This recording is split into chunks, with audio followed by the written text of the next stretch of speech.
I worked at literally a sex school teaching foreplay.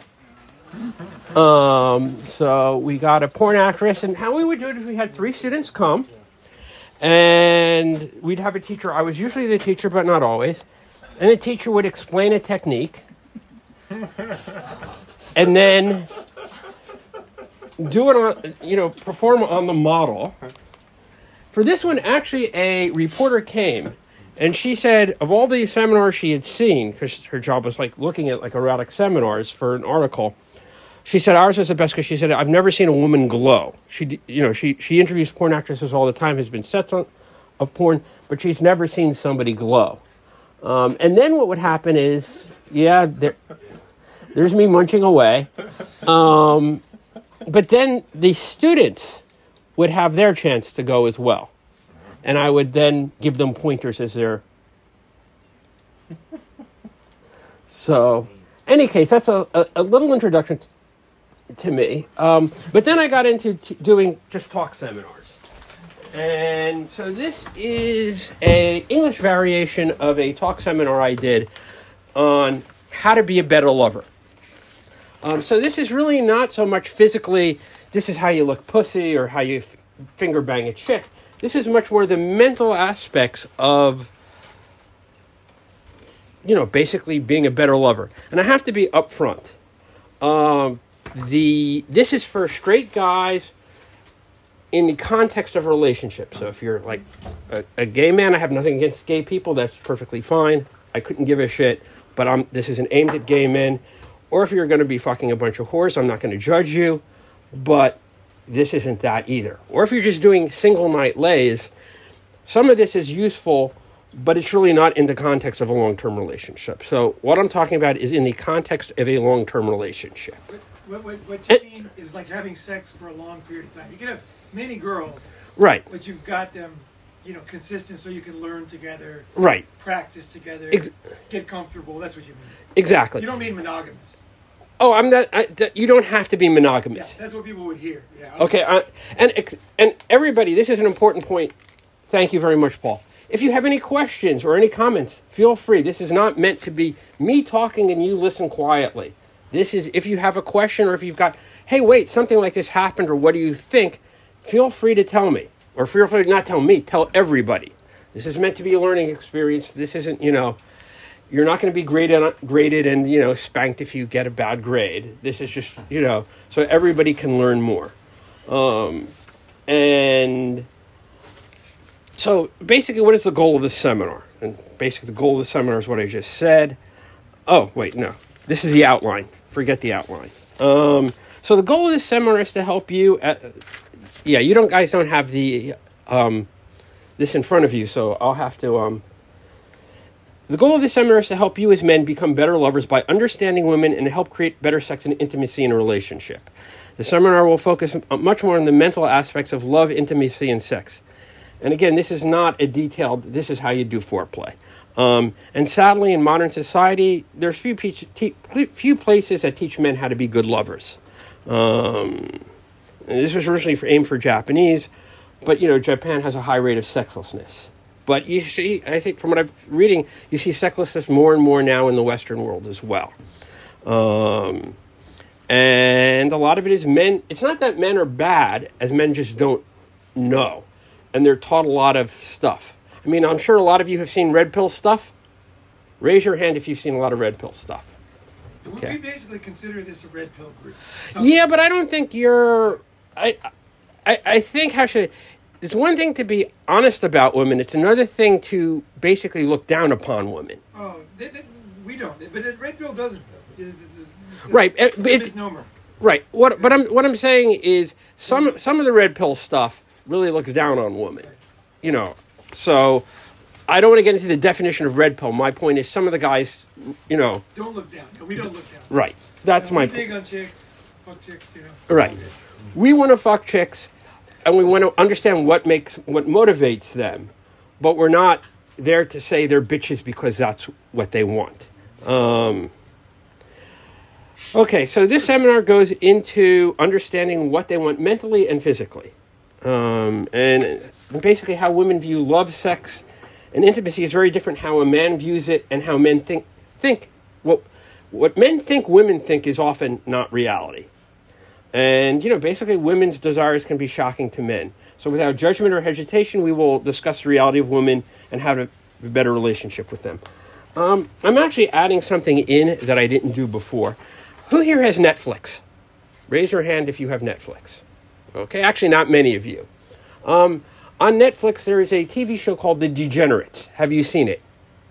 Degenerates, it's a stand-up comedy. But instead of famous stand-up comedians, it's generally a bunch of unknown comedians. And there was a woman, Liza Traeger.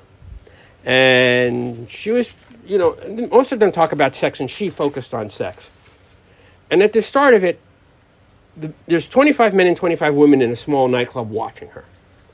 Everybody starts off laughing. By the end of it, every single guy was like this. And every single woman was on the floor in hysterics. And I'm not going to go do her full routine, but she did bring up a couple of interesting questions. So I'm going to ask questions that she asked. I'm not going to go into the stuff that really pissed the men off, but how many of you have, read a book? It doesn't have to be a full book. You could have watched, a DVD. You could have read articles on the net. But basically, how to do foreplay. How to eat pussy. How many of you have, studied eating pussy? Okay, that's good. Give yourself a hand. When she did it in this thing, out of 25 guys, the number of guys who raised their hand was 0. Turned out she had broken up with her boyfriend, started a lesbian relationship, and said, I don't know anything about eating a pussy, and I'm going to have to eat pussy, so better learn. I studied in high school. I bought the height sexual books. They're like 400 pages long. Right. One for men, women, this and that. And I read all of them. And me and the girls I was dating at the time, we would go through them, and then we would, follow it, and then I would see how they would react, and then later did other stuff. But my best studying was with a girl in high school and college.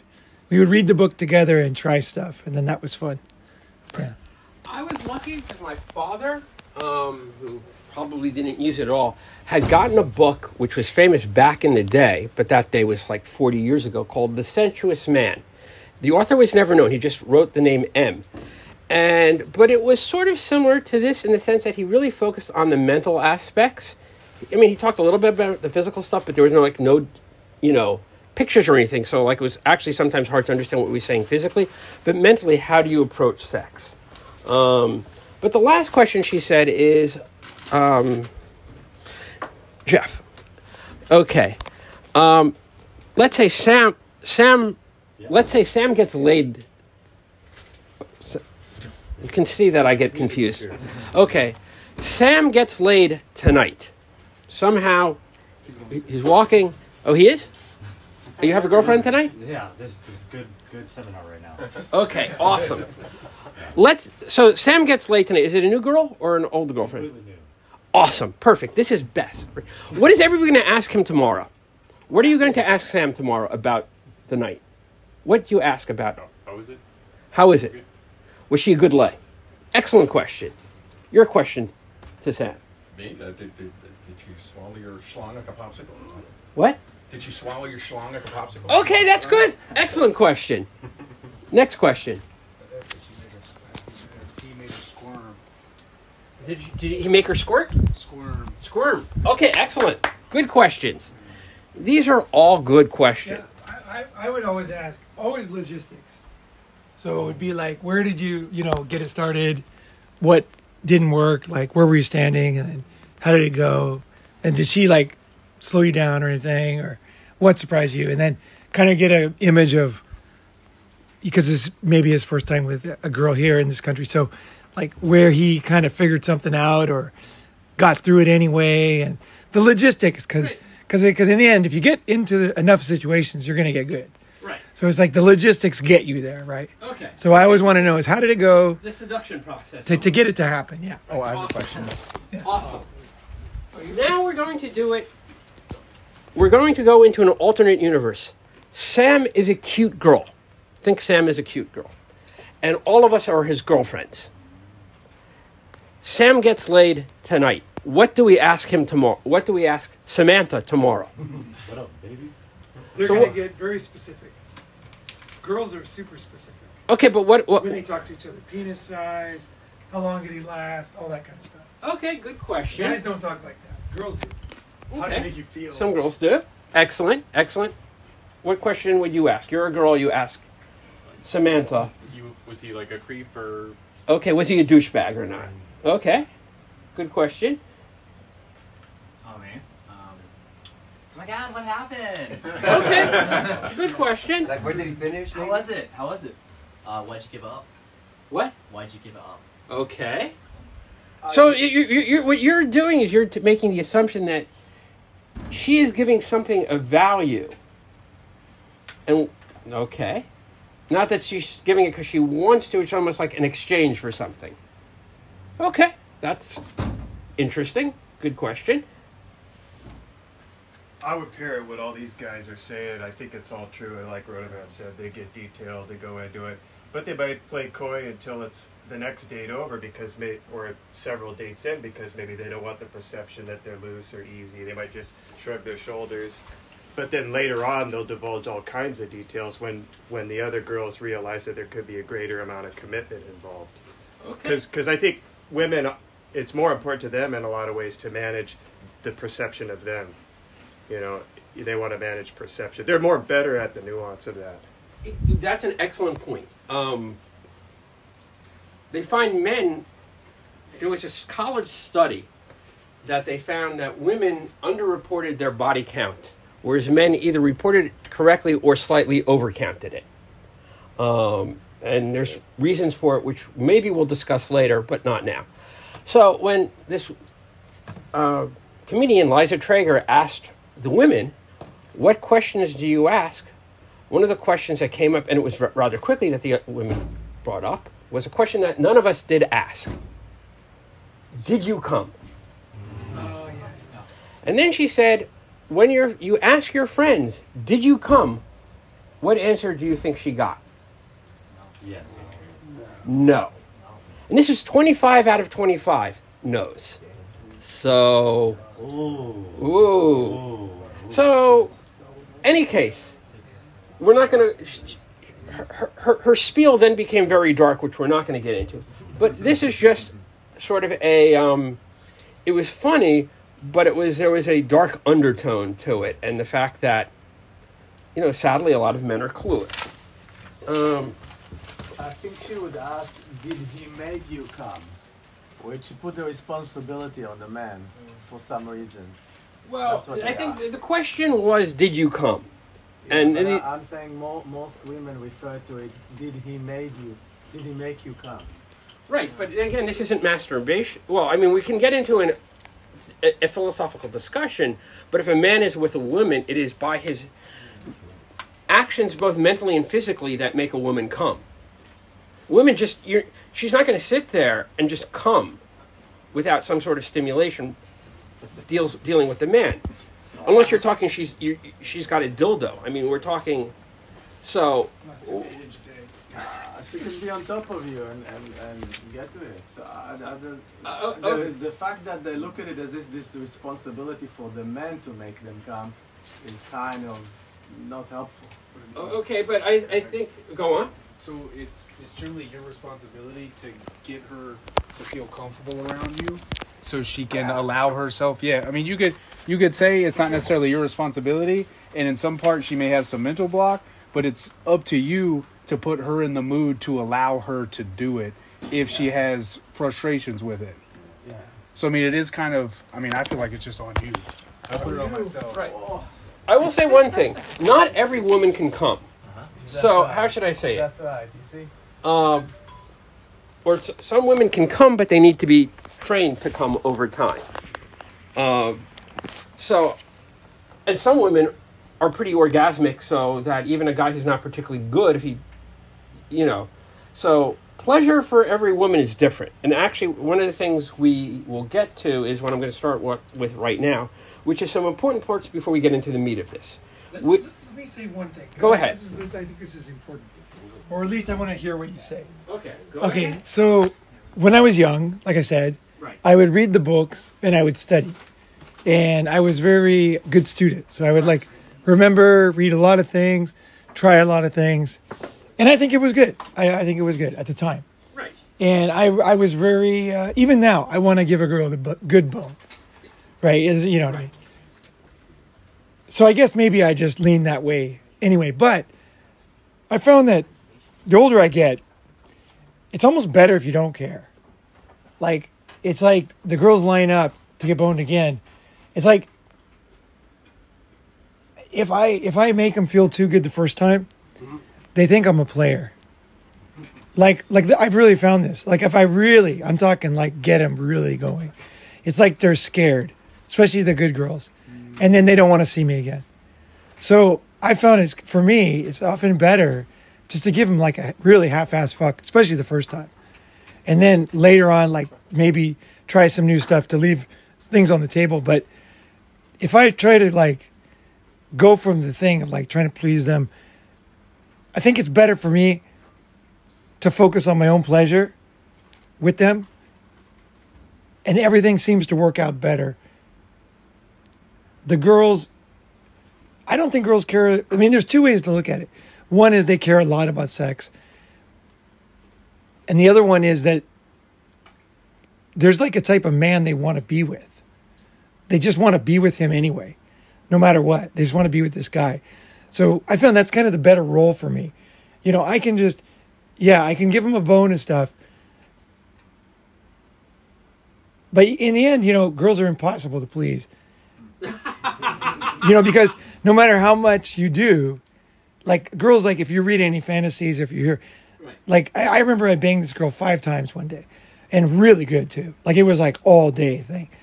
And then like, she told me years later, she banged the taxi driver on the way home because I got her so horny that she just couldn't stop herself. And I realized that women, there's just no limit. That's why I call it Pandora's box. Oh, yeah. So once they go into that other realm, I found that it's almost like the beast is awakened and it's taken them in some ways. And so it's almost better just to give them a pretty good bone, make sure I have a good time. Of course, I'm always very affectionate afterwards, Right. You know, and all that. But if I get them too fucking hot, it's like it's just one is very tiring because like literally like 5 times is not enough. Like they literally want to dildo. Like that's why they're lesbians. They're just in bed all weekend. Like I had a friend, she would get a new girl. They would be Friday night till Sunday night, just having sex the whole time, eating ice cream, you know, having sex, eating, delivering pizza. And they're just basically in a state of eroticism from Friday night until Sunday afternoon. Literally. She would tell me about it. And I just am not interested in that. I mean, I can do that. I just don't find myself. It doesn't bring out the best in me. Like, Can I bring up a couple of points? so that's why I kind of like at this level, I'm just kind of like, give them a good bone. If I have a good time, if a girl likes me, she's going to be happy. Right? And it's going to be a good bone. So it's all good. That's where I kind of like, that's why I realize my limitations. Right. First of all, I'm gonna make 2 comments. As a human. I'm gonna bring up one of the points he brings that Paul brings up, which is that a lot of sexual pleasure for women tends to be mental, and the person who she's with. So we're gonna discuss that in greater depth. I don't want to discuss it now, but it will be discussed in great depth pretty soon. Also, when you do what I've found was, so for a long time, I did a lot of foreplay. I did, let's say, very good vanilla sex. Then I started learning about more about perversion, like a lot of dirty talk, you know, handcuffs, blindfolds, a lot of more domination in bed. And I found that it's really effective, but you have to bring it on slowly for most chicks. Because there was this one woman who we had 3 dates. She was a housewife, and at the end of the 3rd date, she just said, "You've blown my mind and I can't deal with it." And then she mentioned something about, she had lied a little bit about her situation. But she goes, "This is making me insane." And basically, I blew out her you know, her mental aspects, and she goes, I can't deal with it anymore, so we have to end it. That's what I mean. Like, girls will tell me on the phone, like, don't talk like that. Like, don't do it, not today, don't do it. Right. Don't say that. And it's just like, I'm just like, and I realize they're serious. Like, Right, they are. it's going to drive them insane that day. So it's like, shut up, you know. And then it's like, I realize, like, just enjoy yourself. Like, fuck, I'm good. Right. And fucking make it, call it a day, you know. Okay. I want to say something. ahead. Like, I've had this experience too, but I noticed that when I was having this experience, it was because I had nothing else to offer, and the girls weren't interested in anything else. Like, I've had girls walk away after, like, amazing sex. Like, the sex wasn't going to keep them. Yeah, which sucks, but, like, that's reality. Okay, and we're going to get to this. In 5 to 10 minutes or 15 minutes, we will get to some of the things that what women will find attractive on the mental basis. So, some important points before we start. When I talk about women, I'm talking on average, 75 to 80%. You're going to have some women, you have some women who have severe trauma, and they're fucked up. And you could do the right things, but it ain't going to matter because they're fucked up. You're going to have some women who are normal, but just incredibly horny, and they want to do sex on their terms. I've met a few women like that. They tend to be experienced, but they want to be in control. And so what I'm saying might not really... They'll appreciate it on some level, but it's not exactly what they want. Just to be upfront, I do a lot of... Not as much now, but I still do some now. Of... You know, going on various sites or now Twitter and finding cuckold couples, basically. You know, couples that want somebody to bang, you know, the girlfriend or the wife. And I got contacted by this husband, and he goes, so my wife is looking for a boyfriend, but her requirements are that you basically can fuck her straight for 30 minutes. Or fuck her hard for 30 minutes straight. And...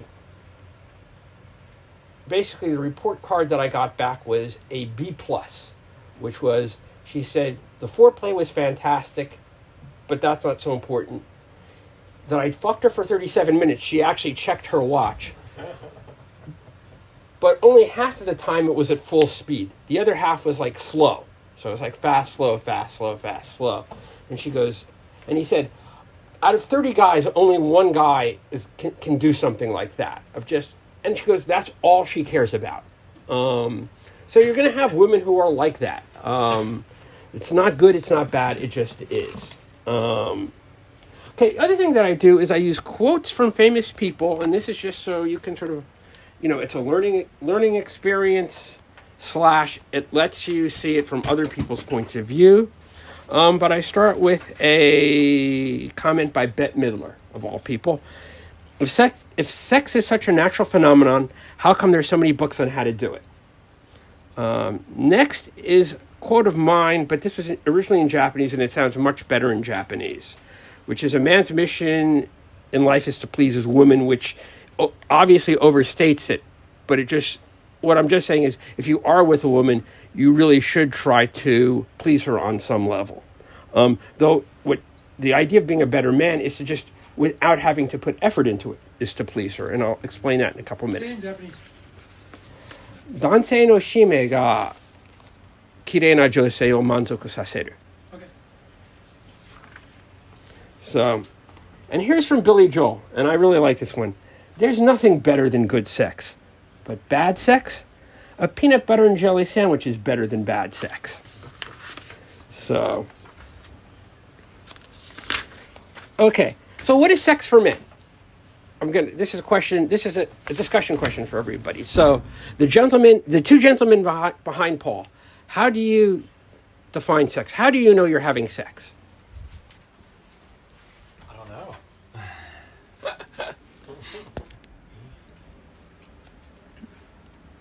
Okay.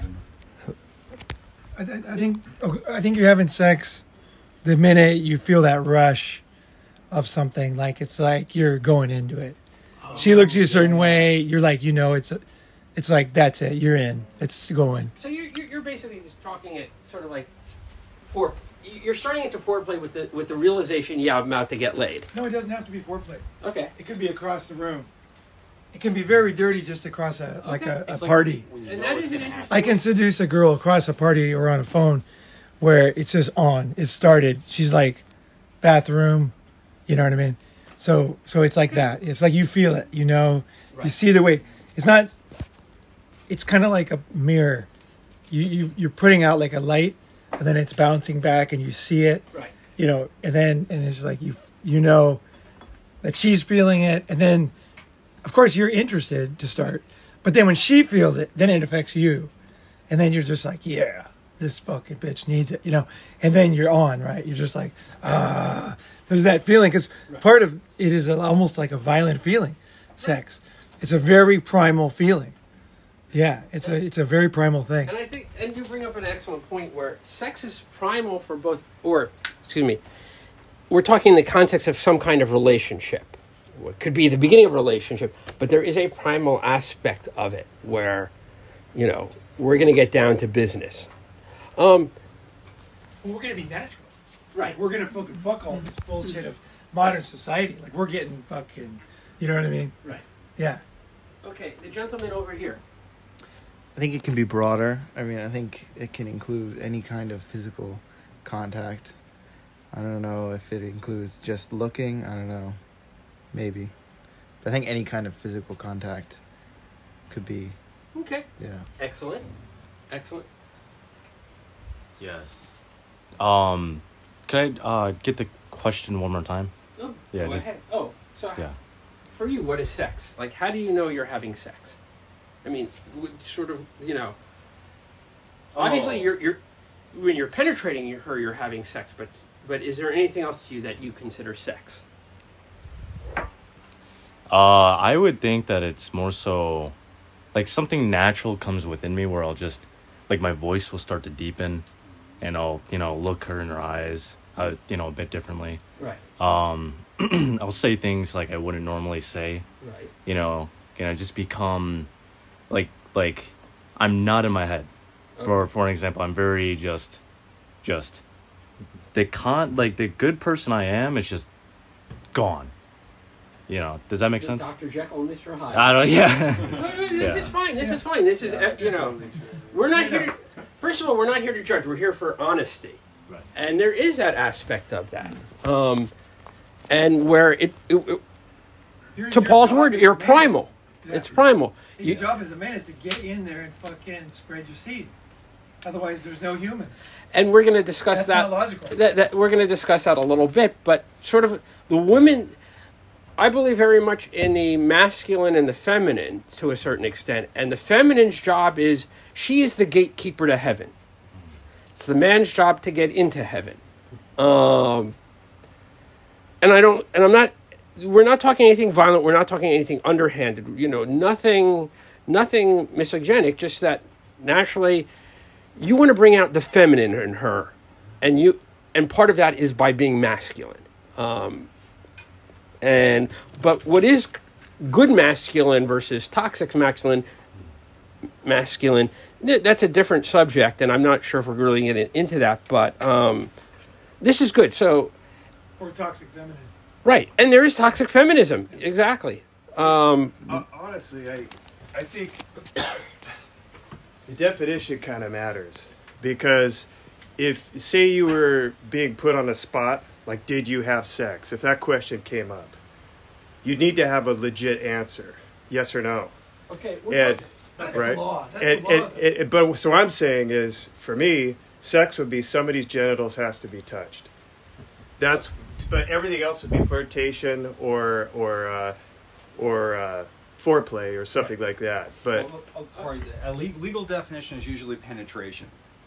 no, but For rape. I understand that, but we're not talking about that. I'm just saying somebody's genitals gets touched. That's when it's actually sex. That's what I would say. But other than that, because if somebody said, "Hey, did you have sex?" but all it was a kiss, or all if it was like, you know, flirting, or, you know, getting somebody hot, they're aroused, you're aroused, but no contact, and somebody said, "Hey, did you have sex?" No, I didn't. No, you're not understanding. Yeah. Like a car, before a car crashes into another car, it's going 90 miles an hour within 1 millimeter of the car before it hits it. But what if it misses? No, I'm not talking about that. a car is going 90 miles an hour into another car. A millimeter before it hits it, there's no accident, right? But the accident cannot be stopped. That's what I'm talking about. Sex is before because it's happening. There is no maybe. But his question was... Yeah, he's talking about sex. And I'm talking about the same thing. When a girl does a certain thing, I know it's on. Like, it never doesn't happen once it gets to that point. He's doing the policeman definition. How do you feel in the moment versus if you look back at it? So if, like, in the moment, like, you're like... There was a story of, so I meet a lot of housewives, and there was this one housewife I met, and to be honest, she had the really sleazy look. You know, she's Japanese, but she had peroxide blonde hair. She's smoking tobacco. She's wearing leather pants. And we go out for lunch, and then we go to a love hotel. And it was like one of those ones, you know, some dates you know you're getting laid, other dates you don't know what's going to happen. This was one of those you don't know what's going to happen. And we get in front of the love hotel, and I say, let's go in. And she said, yeah, okay, kind of thing. We get in, and I'm eating her out, and I get her to come. And 10 seconds after that, her husband calls about, like, and she picks up the phone, and, she's not like one, there's like girls have that sweet attitude. This chick had sort of like that sort of bitchy attitude she's like, Wakatayo, which is like, I understand. Yeah, I'll get it. Just shut up. I'll get it. I understand. And then she hangs up the phone. She goes, I fucking hate my husband. Every time I think of him, I just get sick to my stomach, and just talking to him for 5 minutes, I'm no longer in the mood. Sorry, this is it. And that was the end of the date. The ultimate accidental cock block. So did I have sex with her? Kind of. I mean, I ate her out. But I didn't fuck her either. And if you had asked me, as soon as I had finished eating her out, would I be fucking her? I would have said yeah. And so the accident that should have happened, did not happen. So I think your point is, you're 99% sure it's going to happen. No, but it's not just that. There's more. Right. So for example, the last time I had sex with my ex, I don't consider it sex. Right. And it wasn't sex. There was nothing there. You know what I mean? It was like totally different. That wasn't sex. Right. I mean, we physically did it, but it wasn't sex. Right. So, you know what I mean? Like, it just wasn't. It just knew it was dead. It was over. You know what I mean? So what do you call that then? Other than physically doing it? Fucking? Is it just you call it fucking? Yeah, that's an excellent... Fucking I think that, let's see. Well, you want like a word? Yeah, like that where you put the thing inside the thing. Yeah. Don't call it sex. It's not that whole thing you were talking about. Yeah. What do you call that? Well, it's also the question, what was it for you versus what was it for her? It might have been something different for her. Right. It could have been sex for her. Right? So, I mean... No, it was over. It was over. For both of us. It was over. I think... So what was the meaning of it? Why do it? Right. Why were you... We didn't know before we did it. It happened while we're doing it. I could sense it was over while we're doing it. Like, I knew it was over. But the CCTV camera Yeah, but that doesn't... Yeah, but that doesn't... If you believe in the CCTV camera, you can believe in that. But I'm just talking about the reality of sex. Like, that's not sex. It was over. It was totally over. But you weren't having sex. It could be loud. Yeah. I think I know what you mean, actually. Yeah, I think I can explain. This is the central fucking... That's a wrong belief. The logistical belief doesn't help you about sex. No, I think I know sex is a sensual thing. You know, it's a connection. It's something, right? A couple people over there have questions. So. Yeah. Like for me, I've been, like, after my divorce, I started, dating different girls, right? And there was this one girl in particular that I did not enjoy sex with, because I was used to sensuality. I was used to her reciprocating to me, like, we're in the room, like she felt more like a real, like, it felt like a sport, and this one girl that I was dating, she really was into me, but there was nothing sensual about her. Her body didn't move sensually. Even the noises she made, like, really, like, it just turned me off, and it didn't feel like we were playing the same same sport. So to me, sex is like when you're on the same wavelength. You know, not just, yeah, you understand the whole mating ritual aspect, but once you're in the bedroom or the door's closed or in your car, I'm from California, so I had a lot of car sex. Like she's all about it. She's sucking my dick. You know, like we could talk, we could have conversations while she's on me, and then we go back to fucking. Like it's more reciprocation on both ends. But when it's like she's like a dead fish or just something weird about her that she's not comfortable with her body, like that's to me that's when it feels like it was a fuck, but you know, it's nothing to brag home about. And I think this is an important point. Well, you had sex with her, but you didn't have good sex with her or enjoyable sex. And yeah, that happens. I mean, you're going to, you know, as I said, I talk 70 this talks to 75, 80% of women. And some women, you know, the woman who I mentioned before, you know, who wanted just 30 minutes of jackhammering, you know, it was funnish for me. But it wasn't, how do I say it? It was fucking, but it wasn't, how should I say this, sensual. You know, sexual but not sensual is possibly the best way to say it. Yeah, I was just going to say, kind of like more so getting into your spirit world. That's the way I describe it. Like, if, like it's your world, you know, just your nature. Yeah. Anybody else? This seems to be an important... We've seemed to hit an important topic, so... Anybody else want to make a comment? Go ahead. Yeah, small comment here. Sometimes, like, sex for me is just, like... And you referenced the gates, you know, like, you know, like, of heaven, and the guy is supposed to open the gates. Sometimes I feel like whatever I did leading up to it, I feel like the gates just open. It's not like something that I do at the last second to just, like, get her over the edge.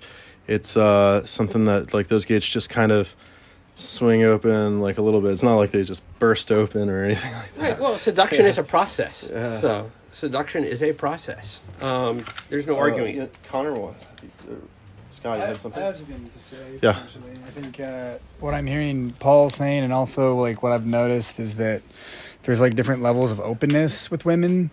Like, emotional openness. Yeah. And Paul, I think what Paul is saying, and what I've noticed is, like you can tell, like, when their level of emotional openness to you, like, romantically and sexually is there, it's like, you know, it's on. And there's a certain threshold, and when they're past it, it's like a point of surrender. Right. And it's like, when you know, it's like, okay, now she's open and she wants me to, like, completely fuck her as hard as possible, and whatever level that is. So it's like, and then if that emotional openness is not there, you could be physically penetrating, but it's not there. So I really think it's that level of emotional openness. Not emotionally penetrating. Yeah. And it's a very good point. That's why I don't like whores. You know what I mean? That's why I don't want to get married. Because most of it is like that. Yeah. That's why I live the way I live. You know what I mean? Right. And it's an excellent point. When you get women who get into, like, if you have some kind of relationship, and we're not saying necessarily monogamous or anything, when you get them into the point where they're not, I don't want to call it meditation, but when they're not thinking of anything, that's when they're in the moment, and they're just feeling the pleasure, and they're not thinking about stuff. When women think about shit, they're not going to come, because they're thinking about shit. You know, if she's thinking, what do I need to make for dinner tonight? She's not thinking that, my God, I'm having an orgasm. And that's more of this is probably more of a point for later, but for women, when they get into that surrender to just, they're completely open and they're just allowing themselves to be taken away, that's when they feel intense pleasure. Now, sex for women, and here we're probably going to go a little quickly. So there is a guy, has anybody ever heard of a guy named David Shade? Yeah. Okay. David Shade was I don't think he's that active these days. No, he's a long time ago. Yeah. But he taught sex a few years ago, and his stuff was quite good. And he brought up the point, what is sex for women? And his point was that it's the time you two spend alone together, unless it's, with the exception of you're doing work together. But basically, you're out to dinner with her. That, to her, in a certain sense, is sex. You're watching a movie together in a movie theater, so you're not going to be fucking her at the movie theater. but that's sex. And so the idea of your time together is, it to her, is just this continuation or a continuum. And I'm just going to bring that up because it brings us to our next page. So this is an interesting quote. I'm quoting from a book called, has anybody ever heard of the Pillow Book? Pillow Book is from the Heian period of Japan. A woman by the name of Sei Shogunun wrote it. So she was a noble woman, so she banged a bunch of, like, you know, the richest guys in Japan. And it was a super famous book, yeah. Right, super famous book. And so she talks a lot about sex and relationships. And so here she's talking about, and so at that period of time, in the Heian period of Japan, which is called 1,000 years ago, so called 1,000 whatever, if you were at the imperial court and you were a woman, it was one of the coolest times ever to be a woman because you were relatively sexually free. It was expected that you could have lovers. Men were supposed to be graceful. And there were two, this and the Tales of Genji, which was a story of this prince who fucked around a lot.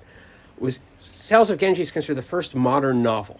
And it was she actually knew the writer of that, though they hated each other's guts personally. That's all beside the point. But here is writings from 1,000 years ago. A good lover will behave elegantly at dawn as at any other time. He drags himself out of bed with a look of dismay on his face. The lady urges him on. Come on, my friend, it's getting light. You don't want anybody to find you here. He gives a deep sigh, as if to say the night has not been nearly long enough, and that is agony to leave. Once up, he does not instantly pull on his trousers. Instead, he comes close to the lady and whispers whatever was left unsaid during the night. Even when he is dressed, he still lingers, vaguely pretending to be fastening his sash. Presently, he raises the lattice, and the two lovers stand side by side at the door while he tells her how he treads the coming day which will keep them apart. Then he slips away. The lady watches him go, and at this moment of parting will remain among her most charming memories. Indeed, one attachment to a man depends largely upon the elegance of his leave-taking. When he jumps out of bed, scurries about the room, tightly fastens his pants, rolls up his sleeves, stuffs his belongings into his pockets, and then briskly walks outside, one really begins to hate him. So the point is here that this is 1,000 years ago in a culture that's very different from now, and women haven't fucking changed a bit. And I don't mean that in a negative way. They want what they want. And as a man, you're not going to change that. But as a man, you can understand that and utilize that to your ability. Basically, I'm going to give you a scenario. And let's say a scenario is you meet a girlfriend and tonight, and you fuck her brains out all night. You wake up and, you know, you have to go somewhere and she's got to go somewhere. But just before you leave, you have a small argument. We're all going to look back and say, that was an amazing night. It was a great time. And you're basically going to forget the fact that you had a small argument. She won't. She will just remember the fact that you had a fight. And so, of course. One of the things that's important is when you leave like a gentleman. Like, again, I fuck a lot of housewives. So I make sure they get to the station safely. If I'm going on the train, I make sure I'm on the train with them or at least see them off on the train. It's fucking weird from our point of view, but it is what it is. And so my point to you when dealing with women is we can argue why, is it fair, and it doesn't help you to do that. All that it helps you to do is understand it and then basically deal with it in a way that will take little effort from you but make them happy because it pays dividends in the long run. And go ahead. I was just going to say I think one of the biggest difficulties for us in the modern era is that we've been told a lot of shit that women really want, or like what do women really want, and 99% of that is bullshit. And that is exactly true. And that is why we're having this discussions, and that's why it's not just me talking to you, it's everybody talking to each other. Because we all have had those experiences where things have either gone right or fucked up. And, yeah, I mean, there's a lot of bullshit out there. And, right, women say they want sweet, but they really don't. Or not all the time. They want some sweet, that's for sure. But we'll get into what women like. Go ahead. Yeah, so I have a bit of a racing background. I'm even wearing a racing shirt right now. But like we have this saying in the industry that your car is only as good as its weakest component, and it's got to be balanced. Like if it's not balanced, it's worthless. Like you could throw out the entire relationship or sex or whatever if you just mess the one thing up, or the one bad component is, it's a lot of pressure, but it's what it is. Right. It's like I think it's like little things that, and I've said it before, but like little things that make the difference. I've noticed is like one of them is like I'll go, say I take a girl to Chiba, next weekend or something, right? So we go there and say it's the first night. So I fuck her on Friday night, wake up, we fuck on Saturday morning. Now, on Saturday night, we might have been pretty busy in the sun, tired. And of course, you're on a little romantic trip and you feel like you got to fuck her at night. Girls tend to like getting fucked at night. Guys like to have sex in the morning, statistically. But that being said, girls don't know themselves that well, because if you're with her on the weekend, you're much better off waiting till the morning and fucking her. She's a little bit disappointed at night. Then she goes to sleep, then you fuck her. And then you'll see when you go look at the flowers or whatever, she'll come real close to you because you've been intimate that day. Her mind is just thinking in the moment, and you've been intimate and you are together. You and her are together looking at that flower, right? And you're together. They got Shakespeare's house out in Chiba, right? You got Shakespeare's house, right? Whereas if you did it the night before, she's already forgotten about it. And now you're like already breaking up because you didn't have sex in the morning. And then I think, I almost feel like I can watch which couples had sex in the morning and which didn't. So it's like girls, I think they're, in that way, their memory is very short. So if you're going to plan it out, if you're a little bit tired, don't like half-ass it in the morning. Like save it up, give her a real nice good one in the morning, rub it all over her, analyze her body in the sun, kiss, be sensual, and then slowly dress, give her the peck on the cheek and go outside. And in Japan, pretend like nothing happened. That's the best way to go. Yeah, one of the things that chicks like little things, little presents, if you're really rich, feel free to give diamonds, but if you're not, an occasional flower or something, an occasional accessory or something, just something to say, hey, I'm thinking of you, and that goes an incredibly long way. So we're going to go to the next subject, which is porn is not a good teacher, which is probably not a shock. It's not a what? Porn is not a good teacher of sex. I don't know about that. But anyway, right? Well, how should I say it? So porn exists so men can masturbate. For the most part. I use it differently. Well, let me finish and then you... So, it's male fantasy, which is fine. I mean, we want to masturbate. And basically in porn, you have these gorgeous women with little reason fuck a certain guy, and you don't know what the guy is doing, but the girls are squirming everywhere, left and right. And I don't know about American porn because I don't really watch American porn too much, but I see a lot of Japanese porn. So the good thing is they do show foreplay. Japanese porn, does show the fact that, yeah, you should try and get a chick wet before you jump in. The actual how they show the foreplay is more focused on making it look exciting than feeling good for the woman, but at least there's an effort to show the foreplay. It should be noted, and I've spoken to a bunch of porn actresses, yeah, it's very rare for them to actually come during filming. It's not unheard of, but if you're thinking that they're coming for real, you're going to be very disappointed. However, porn is useful when you think about it for a certain way of thinking, and which is it shows male fantasies, right? For the most part, there is porn for women in Japan as well.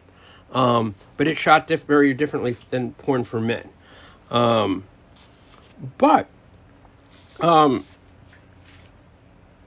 What the idea of porn for men is male fantasy, right? Well, the idea is why don't we look at what women use to masturbate to get their fantasies? But now we will go to Paul. Okay, so I kind of discovered with porn my own way. So, like I said, I was studying, when I was younger, and I would, I was trying to get as much information as I could. I was very interested in sex since I was 12, right? So I was always like trying things with girls. I was doing threesome when I was 14, so I was like checking things out. I was experimenting all the time. When I was young enough, I could just experiment, right? You can't really make a mistake when you're 14. Everything works out. It's all fine, right? So what I think with porn is really good, actually, in the way that I will have, let's say, we were kind of talking about this with business, but like when you feel like something's building, right? It's like the next stage is coming, right? Like it's like just the right thing as the next stage, either in business or with a girl, right? You can feel like this is the next, you got to try this, you got to do this now with her. So then you got to look, quite a few porn, find a porn movie that has the right feeling, right? Just the right kind of thing. Then cue it up. Then she comes over, and then you put it on, and then you don't have to really watch it. So, for example, let's say you have a girl that's very shy, like super inexperienced, super shy. She usually can't handle porn. So what you do is you turn the sound down all the way off, and then just have the video there. And that's much easier on her emotional being or whatever. She can look at it and it doesn't affect her. The sounds really affect a girl like that, a very innocent girl. But when she can look at it, she's like, okay, I can see that. And then if a girl is like, more adventurous, you can just, hey, let's watch this. And you can sit down and look right at it. If she's in the middle, you put it on where it's not directly in front of you. It's kind of to the side or whatever. But everybody can see it. It's reflecting off and it's right there. The exact scene that you want to do with her. So whatever it is that you're trying to get her to the next thing, right? You want to get her to that. And I found it's like pretty much 100%. If you find the right movie, the girl will go with it and do whatever that is and enjoy it, like really enjoy it. So I think what it is I think girls very much they're very social. So when a guy is saying to a girl, like let's say you're just really boring, say, you should do this or we should do this. She just feels like, okay, this man who has nothing in common with me as a female wants to do this. No one else. This is embarrassing or something, right? Whereas when she sees another woman doing it and enjoying it, she feels like, oh, other people are doing this. Now, logically, she knows, of course, that other women do things. But if she's, if it's something she's never done, or even just something that she hasn't done lately, she kind of gets a little resistance. But then she sees, oh, other people are doing this. Girls are like, they pop music or whatever's popular. They always want to hear, they want to go to the coffee shop that's popular. Same with physical acts. So you have to show them another girl enjoying it without talking too much. Because talking doesn't work. So it's just like, you got that on. And then she watches it. And also girls are very worried about doing things wrong. They don't want to be like, they don't want to look dumb. They don't want to look bad. So if they see it, they're like, okay, that's how that's done. Or that's how he wants it. And then everything will be good. They'll just do exactly what the girl's doing in the movie. She'll just copy that. And then it'll go great. And then you give her, the feedback, right? Like, oh, that was fantastic. And you really, and then you give her the feedback so she feels confident in herself. Because girls are, a lot of girls are not that like they're not like me. They're not that experienced. So you want to make them feel like, hey, you did a good job without saying that, but like it's like, hey, I appreciate that. Because let me just say, because he could be kind of dirty, but if you're on the dirty, it's like no matter how quote unquote dirty it is, I'm super like loving about it. It's like, oh, you were beautiful. That was like, and then she's like, oh, no matter how whatever the act was, she feels like, oh, that's what it is to him. Oh, then it's okay. You know, it's okay. Like that's what makes him happy. That's what, like, no one else is watching. We're here alone, and this is making him, you know, like, and so I make sure I don't. It's not a guy conversation, right? It's like you know, you were lovely. That was lovely, and then she's like, everything worked out, and then she relaxes. So that's how you use porn. That's what I do. I'm going to make 2 points. First of all, Paul brings up a good point for training women. You show a woman how to do something, whether you're showing it directly or you show porn, whatever. She does it. As she's doing it, you give her feedback, and when she's done a good job, you compliment her. People love being complimented. So if you say, suck my cock, and it's like a girl with little experience, and you're giving her no feedback, she's like going through her head. She doesn't know what she's doing. She's really uncomfortable. And then if you don't say anything, she's kind of like, she's not into it because she's like worried that, you know, she didn't do a good job. Yep. Whereas if you tell her, oh, this is what you, oh, now just over here, oh, baby, that's so fucking good. Yep. You're like a goddamn expert. You're ready to be a porn star. She's like into it, and she's like gaining confidence. Yep. And so giving them the feedback, but then complimenting when they do them a good job is like really, really helps them. And sort of what Paul said, I had a girlfriend, gorgeous woman, another housewife. She's Japanese, but she has basically an American model body, huge tits, great face. And she was not hugely into porn, but somewhat into porn, but with one caveat. It had to be an actress sort of who looked like her. So it had to be an actress with big tits in her 30s. Like if it was like a really young girl, she would be upset. Like, why are you looking at this chick who looks nothing like me? Or a chick with no tits.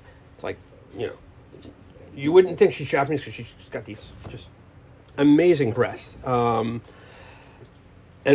wide hips, which just aren't like typically Japanese. But it was like if the actress looked like her, she was like really into it.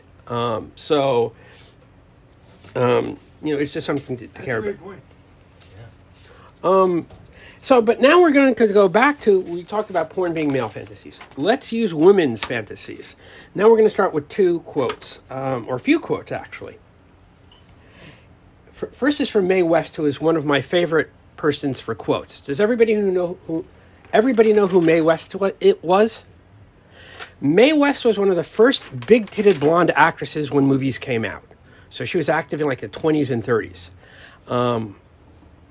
You know, your typical peroxide blonde, big tits, but she was really interesting and had a really foul mouth. I actually use a lot of her quotes. A man can be short and dumpy and getting bald, but if he has fire, a woman will like him. This next one is from a woman named Marge Percy, I've never heard of, but it is an incredible quote. It is not the sex that gives the pleasure, but the lover. It's something that, you know, is going to be a focus. So, and it goes back to what Paul mentioned about, like, he doesn't try to give his best sex the first time, but they're with Paul. So, and so we'll get that in a minute. So we're going to get back to Cheating Housewives. This is from Cheating Housewife A. This was a woman who I met. She had a 4-year relationship with an American guy. She was Japanese. The American boyfriend went back to the States. I met her, lovely woman. We didn't have great chemistry, so we just had, you know, I just met her and that was that. But she had mentioned that her boyfriend, her old boyfriend, tried hard in bed, but really wasn't particularly good. That she would only come 1 in 5 times. That he tried, but that he really, you know, wasn't that good. And that she faked it a lot. And I asked her about it. And she said an incredible line. He rarely managed to find the G-spot in my pussy, but he always managed to hit the G-spot in my heart. Think about that. And now from a woman who I certainly know for a much longer period of time. And this is pretty brutal, but it's scarily honest. For a woman, getting pregnant is something she will only do a couple of times in her life. Therefore, choosing whose sperm she accepts is the most important decision she will ever make. So, yeah. Okay, so we're going to bring up an interesting point. In the U.S., romance novels sell more than porn.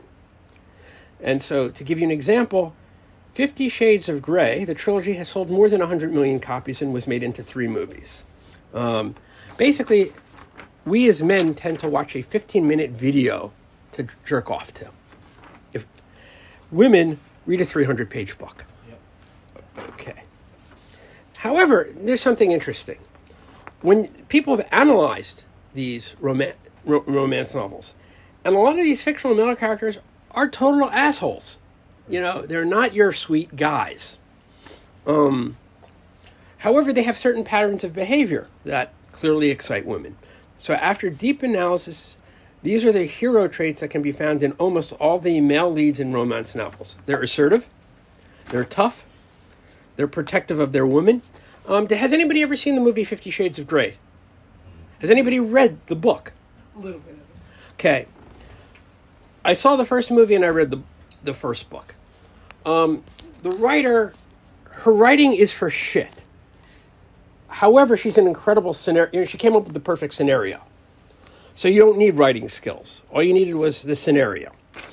But there's a scene in the movie, and I'm pretty sure it was in the book, where so the main character is this college student, or she's just graduated college, I forget.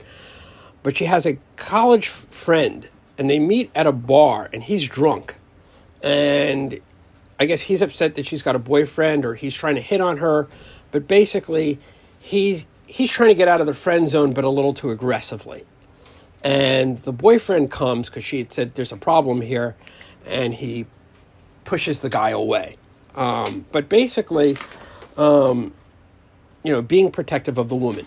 And I've got, this works in Tokyo. I don't know, like if you're in a smaller place, if it works. One thing that works is if you're out with a girl, so this works better at night than at day, and especially if you've had a drink or two, is when you're waiting for the curb, if she gets too close to the curve and the car's coming, take her back. Like, you're protecting her. Yep. It works on a very, very primal level. And it's common sense, but a lot of guys will just stand there. But even when there's no danger, you're sort of showing that you're paying attention and looking out for her. Funny or cocky. So this is why you find comedians who aren't famous get laid all the time. They're funny. So being funny is nice. Being a little mysterious. If you go on a date with a woman, you don't have to tell her every single fucking detail of your life. You don't lie, or I don't lie, but she doesn't have to know every detail. You're a little unpredictable. You're adventuresome. And now for the good news. Just like porn, romance novels are fantasy. Women don't really expect that. They'd love it if you were perfect. So you don't have to have every trait on this list. As long as you can put a couple of traits on this list into your lifestyle, you get more attractive to women. And from personal study... Let me say one thing. Go ahead, yeah. Go ahead. I'll just say one thing. So for example, like, a lot of guys might not be interested in getting a woman, right? But when you are more attractive to women, like, have these traits, your job will go better. Like, the women will support you in the office. Yes. Yeah, big time. Yes. So if you're that type, then they're like, oh, he's okay. Right. He can come in. Or like, Right. But whereas if you're the guy that's just not right, it's just like, it's not just in the bed. Right. Yeah. Right. This is an excellent point. But the point also by having some of these traits, and the traits I'm going to get to now, are that it makes your job easier because, the line from that woman, it's not the sex that pleases the woman, it's the lover. So if this woman is just happy to be in your presence, that's basically natural foreplay for her. And from personal study, I found these traits to be very helpful. You're dominant, but not domineering or controlling. But that means you go, why don't you make suggestions, you help set things up, but you give her somewhat of a choice. You lead, basically. There's a difference between being a leader and being a dictator. And very few women, I think, really want a guy who goes, bitch, you're doing this, this, and this. Or we're doing this, and this. But you say, hey, I'd like to do this. How about this? Or, let's do Italian or steak tonight. You lead. You're not completely, dictating. This is hard, but strong, but sweet. In some things, you're really strong, or you hold firm. I mean, you should have some core values that you're not going to break.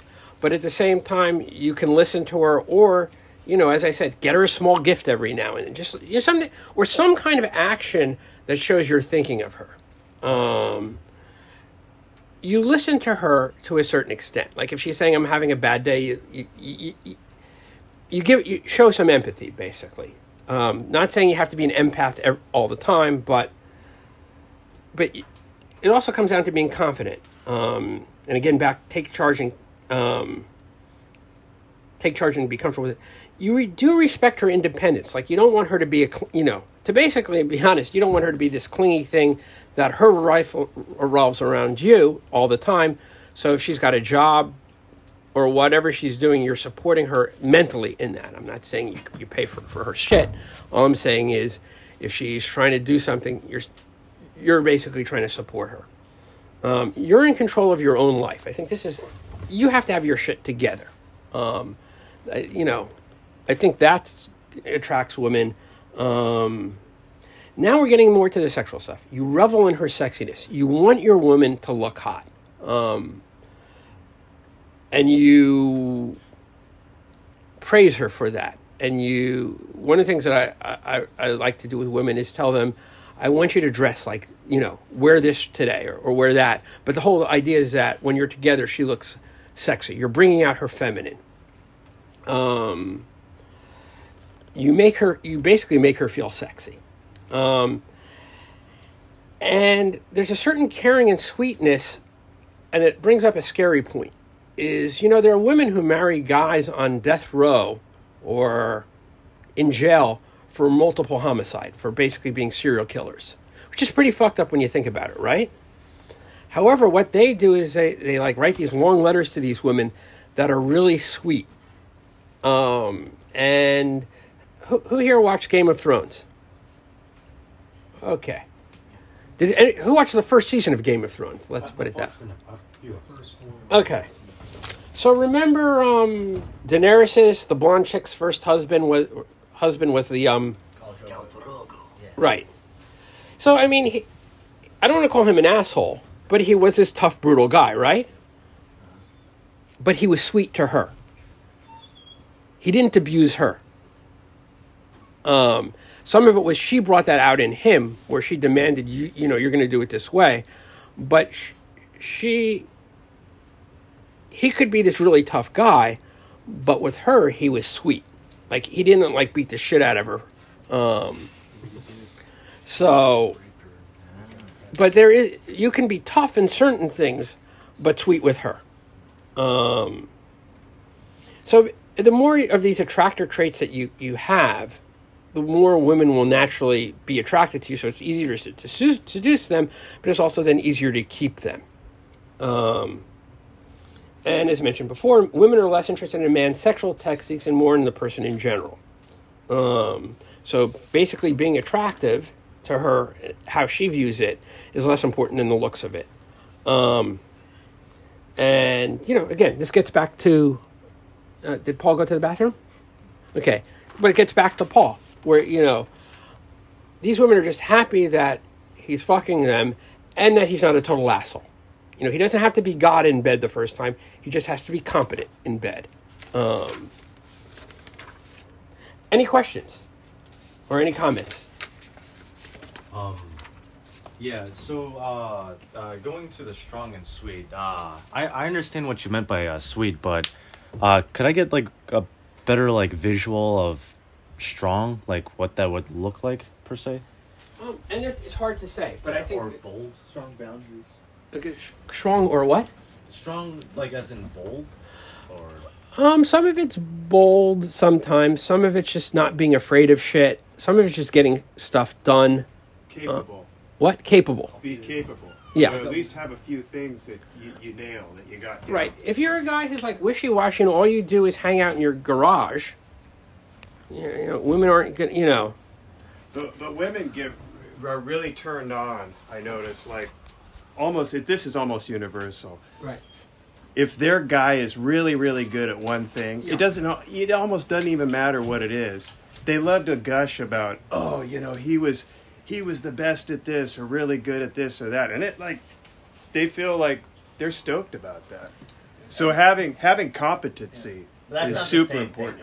As tough and yeah, I know, I agree with what you're But saying. that is a strength. Being It competent, is a strength. capable. Yeah, but it's not the same thing as what, from my interpretation of being strong and sweet, which is like Ronin talks about the iron fist and the velvet glove. It's like But he was talking about strength. yeah, like you know, like it's almost like like the daddy persona. It's like you're this strong figure. Okay, say someone's trying to scam you and your girl. You're not gonna be like, okay, here's the money. You're like, no, we're not doing that. But then you're not gonna be pissed off about it all day. You're gonna get out of that situation. You're gonna handle it in a strong way, and then you're gonna continue being good to her. It's just like this balance. I'll bring up 2 points. Number one is remaining calm. Yeah. You know, you're put in a tough situation. You might make a bad decision, but at least calmly make the bad decision. Yeah. So that's number one. Try and be calm. You keep your cool. You can be upset, but don't get angry.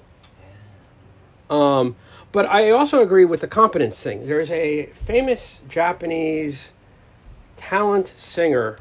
She's pretty much retired now. She does a lot of stuff with animal stuff, called Aya Sugimoto. Incredibly hot.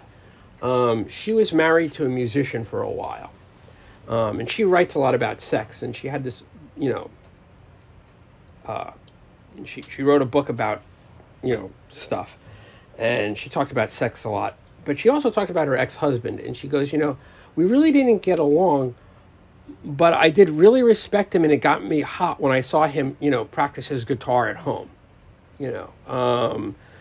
And it can be strange, but if you have something where, like, you're really knowledgeable on, there was a woman who worked at my office a few years ago, fucking nutcase, but really pretty hot, this gorgeous MILF. But she had a boyfriend on the side who she met because he ran a Facebook page on, what is it? Sake tasting. So, you know, it was like 100 people and they would go around checking out sake, and the guy ran the page. That's how she met him. But she was like, oh, he's great because of this. And it was like, and she was a fucking nutcase. But again, if you had her on your arm, everybody would be impressed. So, yeah, one example that I remember, my first girlfriend. It's funny, like we were on a college field trip, and I just invited my girlfriend, right? And I was following another car, a hot girl, classmate, and her tire went flat. So she pulls over, and I pull over. No big, what's the big fucking deal? I got this. Change the fucking tire. Oh, my girlfriend was fucking pissed because the other girl was so fucking happy. Because she was all worried. I'm like, oh, this is cool. I got this. You know, I knew what to do. Got the jack out. I'm fucking, you know, you know, whatever the fuck, man. And yeah, girls, like for me, being strong is, like you said, remaining calm, but having enough life skills or even confidence just to know. I got it. Yeah, exactly. Yeah. And that's a great example. You're not doing anything particularly outrageous, you know. You're changing, but you handle it calmly, cool, and it's to the point where your girlfriend realized it, and her, what is it, the lizard part of her brain is like thinking to herself, that hot chick is going to be, you know, get turned on the fact that my boyfriend did this, and that I can't allow that to happen, kind of thing. So and the hot chick was dancing around like a butterfly right. the whole day afterwards. So I mean, but yeah, I mean, so these sorts of things, it's remaining calm, even under pressure. Because you always hear guys saying, I will always do this in that situation. And sometimes they do, and sometimes they break under pressure. I mean, it's always easy to say, I'm always calm under pressure, and then when they're under pressure, they crumble. So when a woman sees that you're under pressure and you remain calm and focused, that's a turn on. Now, if you're really shrewd and evil, you make a fake scenario. But I'm not going to go into that. But, yeah. Yeah, that's a really good point, actually, with what you guys are saying, because that does show strength. Like, for you to be calm and just in the zone in a random situation, and as men, we get that from knowing we are capable and we can handle ourselves. And it's like, it's all good. I got this. So, yeah, that's a good point. Like, that does show strength, and that's like a very subtle way. Like, you're not showing off or trying to project it. It's just a natural thing that you're doing, that because you know you can. Right. And actually, another quote from Mae West is, what is it? An ounce of performance is worth a pound of promise. So it's easy for us guys to say, oh, we're going to do this. But it means a hell of a lot more when you actually do something, especially if it's something that, comes up unexpectedly. So, these are all good points.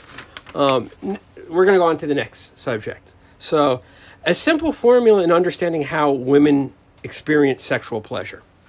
And we're going to break this into two parts: mental pleasure and physical pleasure. So a lot of guys will think, women will think of, you just add it up. So if a guy's every single fucking foreplay technique in history, your dick is long, hard, and, lasts for an hour. So you're 10 when it comes to physical stuff. But you really don't know how to treat women, so you're like a 1 or you're a 2. You think, okay, out of 20, that's 12. Or just let's say if the guy's a 9 and a 5. So you add 9 and you add 5, that's 14. And you figure, 14 is 70%. 70% is a passing grade, right? That's not how it works. Multiply it. So 9 times 5 would be 45, which is under 50, which sucks. So what you really, to get a 10 in something, it's really difficult, right? There's the law of 20%, I forget what it's called, but basically to get 80% of mastery in a subject takes 20% of time. It's the last 20% that's usually really difficult. So if you think of it this way, you have to get competent at the physical parts of sex. You got to know what a clitoris is. But that doesn't mean you have to know every sexual technique. Likewise, you have to learn some of these mental parts, not everything. So the idea of, you brought up balance. Balance is important. There's a story of, the school that I worked, the sex school that I worked for, my partner was a Japanese guy, had his issues, but he ran basically an orgy club. And we're not going to go into the details of it, but basically there was some guy who he had a very tight screening process for men. And one time he fast-tracked this guy more for testing purposes than anything else, but there's another Japanese guy who's got a sex school, and he teaches a lot of, sensual massage. So this guy begged to join in, and how the orgies worked is the women aren't obligated to fuck anybody. You start off with a party, you eat, you talk, and if you want to hook up, you hook up. And at that time, he had a really hot, incredibly nutty sex friend, my partner. And she was at this party, and then this, middle-aged woman was at the party. And so the middle-aged woman agreed to get the massage from the guy. And then the hot chick had 2 guys doing a threesome with her. But instead of focusing on his chick, this guy who had come from this other teacher kept on staring at them, and then in the middle of it tried to jump into their threesome, which there were a whole bunch of different issues. First of all, one of their rules is you have to clean up, but he also didn't have permission. And he also literally left the chick that he was with to try and jump in. So basically he had learned lots of physical technique, but zero on the mental technique. And the woman who was sort of left behind wrote basically a critique for him and basically said, yeah, your massage was pretty good, but you're a fucking asshole. And the whole experience sucked. And I hope to never see you again, basically, kind of thing. But it shows you that you have to have some mental skill. You have to have some physical skills. Again, you got to know what the clit is. But if you don't know how to treat a woman in bed, you're not getting anywhere. There's a hilarious story. There's a French guy who I knew here in Japan. And he came to Japan because he had been in England, was in some men's circle, almost like this. And he wanted to teach pickup in Japan. And the one thing that he was amazing at was he had no fear of approach. I was with him a couple of times at like a Starbucks. And any cute woman, he had no problem approaching and trying to get their line. He had zero ability to close. I think he was here 4 months before he finally almost closed his first woman. And he called me up to complain what went wrong. And so, Japan has love hotels. Who here doesn't know what love hotels are? Don't really know too much about Okay, love hotels are just hotels that basically are meant for couples, and they're short-term rentals. And they go from really cheap to really nice. But the idea is if a girl's going into a love hotel with you, you're going to get fucked. Or she's going to get fucked. Basically, what he did was just, I still am in shock by it. They get into the love hotel. And Japan, you take off your shoes at the front. Any case, they walk in, and at the front entrance, he refuses to take off his shoes. And you got to remember, these love hotels in Tokyo are not huge. So even if you walk in, you're only going to walk in a couple of steps before you take off your shoes anyway. But she says, oh, this is Japan, you have to take off your shoes. And he gets into a whole fight that I'm a French guy, and we wear our shoes inside. And she goes, but you're in Japan now. Yeah. And basically, he got into a fight at that point over not taking off his shoes. And literally, if you walk in the room, you'd be taking off your shoes in 2 steps anyway. So don't be that guy. I'll take my shoes off. Yeah, right. Okay. I mean, it's a fucking weird story, but it's true. Okay, now we're going to get to a deeper look at what women like. No, this is a picture from one of the seminars, and there's something to be. I mean, this is set up. This isn't a girlfriend, but showing, making a woman look at herself in the mirror as you're fucking her, is a huge turn on for a lot of women. Again, I'm not sure I would necessarily do that on a first date because sometimes that blows a woman's mind. But you ramp it up over time where you basically train them to be more perverted. But we're going to go for some quotes. Love is 3/4 curiosity by Casanova. And you'd figure Casanova knows something about seduction. Next one is a very funny one that Paul would particularly like. I know nothing about sex because I was always married by Zsa Zsa Gabor. So Zsa Zsa Gabor was an actress who, I think she was Hungarian. And she was big in the 40s, 50s, and I think 60s. And women love sex if done right. Women love orgasms, dirty talk, kinky sex, fantasy, role-playing, being adored, and being led on an adventure. So what women need. Does everybody know that Nora Ephron was I think she passed away recently, but she was a famous writer? Any case, doesn't matter, but she was a famous writer. She goes, in my sex fantasy, nobody ever loves me for my mind.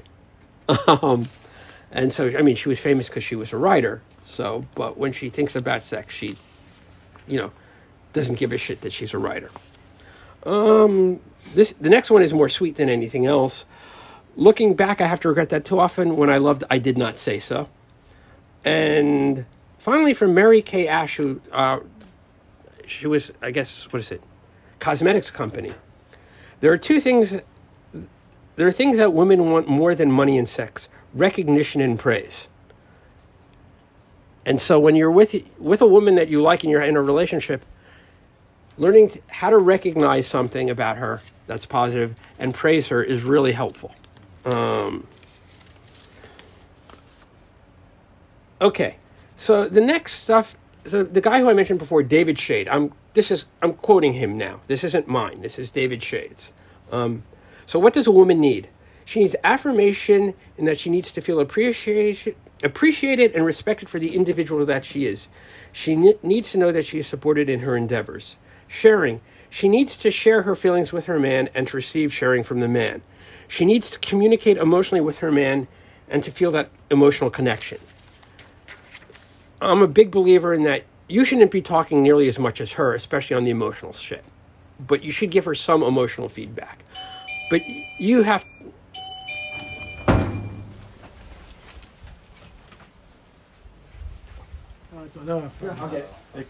Is it Paul?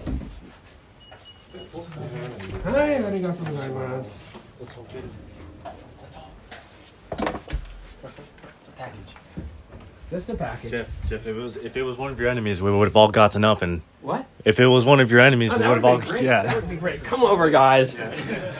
Let me teach you something. Yeah. Okay, so she needs to feel some kind of emotional connection. I mean, and a lot of you guys talking about sex as well mentioned that if you didn't feel an emotional connection to them, you couldn't get into it either. So I don't want to say men and women are completely different like that. Just for women, that aspect is stronger than for men, but that doesn't mean it's not non-existent in men. Adored for being a special woman. She wants to feel like a woman in that she needs to feel beautiful, feminine, and sexy. She wants to enjoy all that comes with being a woman. Women really need the feeling of being adored, which means, compliment the chick. And that's, by the way, one reason why I think so many Gaijin guys do well in Japan. An American guy will just say, hey, you look good today. And for a lot of Japanese chicks, they don't get that at all. Yeah. They get it maybe with their female friends, but not from guys. And by the way, when you're doing that, never lie. Focus on what you like about them or what's good about them. So, you don't want to say, if you're dealing with a Japanese chick with no tits, don't say, I love your huge tits. It's got to be congruent. Okay, exciting sex. In that she needs to be seduced, excited, and satisfied over and over again. She needs to experience new things in new ways, including fantasies and role-playing. And basically... And all these things in particular, especially 1 to 3, but they all need reinforcement. One of the problems, and I knew this from a Japanese guy who I worked with who lived in the States, he said the thing that annoyed him most about American women was the fact that he had to say, I love you or you look hot to her over and over again. And it really is a thing where it's like you can tell a chick today, you look fucking beautiful. And if you don't tell her the next day, she gets all upset. And it's weird, but it is what it is.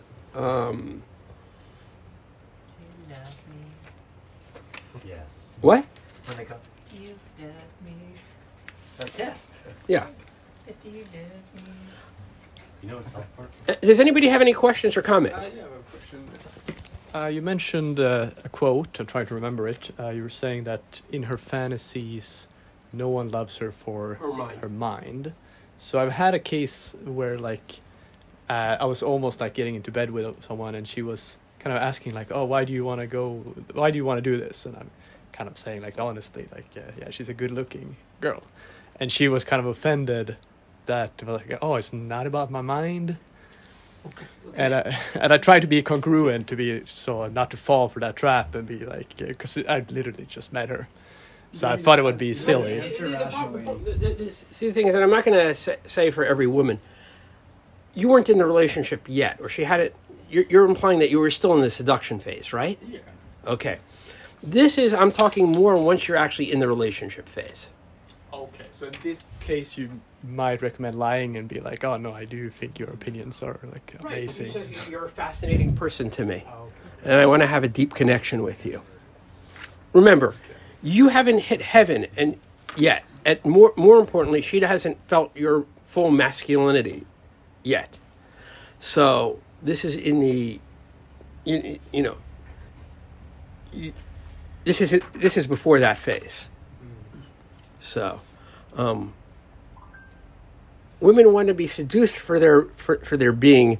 They want to appreciate it then for their femininity. Or you always want to keep the fact that, how should I say it? Even when you're dating her, you want to say that you really like her, intellect and whatnot. You should support that.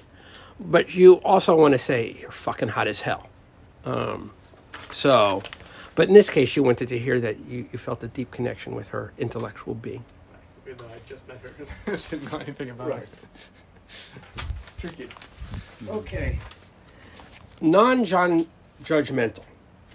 By the way, so one of the videos I did was actually not with, well, at that time a porn actress, was actually with a housewife that I was fooling around with. She's actually done some porn now. But women, when you deal with women, you have to be non-judgmental about their past, or you basically have to be non-judgmental. And actually, we're going to do a bit of role playing. Who wants to play the role of a guy? Oh, Fox. Who's going to be a guy right now? Fox. I'll be a guy. Okay, fine. I'm going to be a hot chick that you're on a date with, and maybe we're going to go to bed. You don't know yet.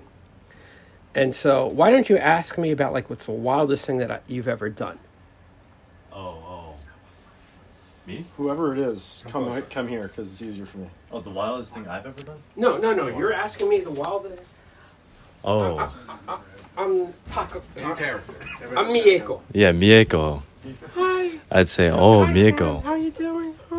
Good. How? What's up, baby? How you doing? What's going on? Well, let's jump in. Hey, what's the craziest, wildest thing you've ever done? Well, my last boyfriend, he cheated on me. So I got revenge on him. So I invited his best friend over, fucked him raw, and then invited my boyfriend over, had him eat me out with his friends cum all inside me, and then I broke up with him.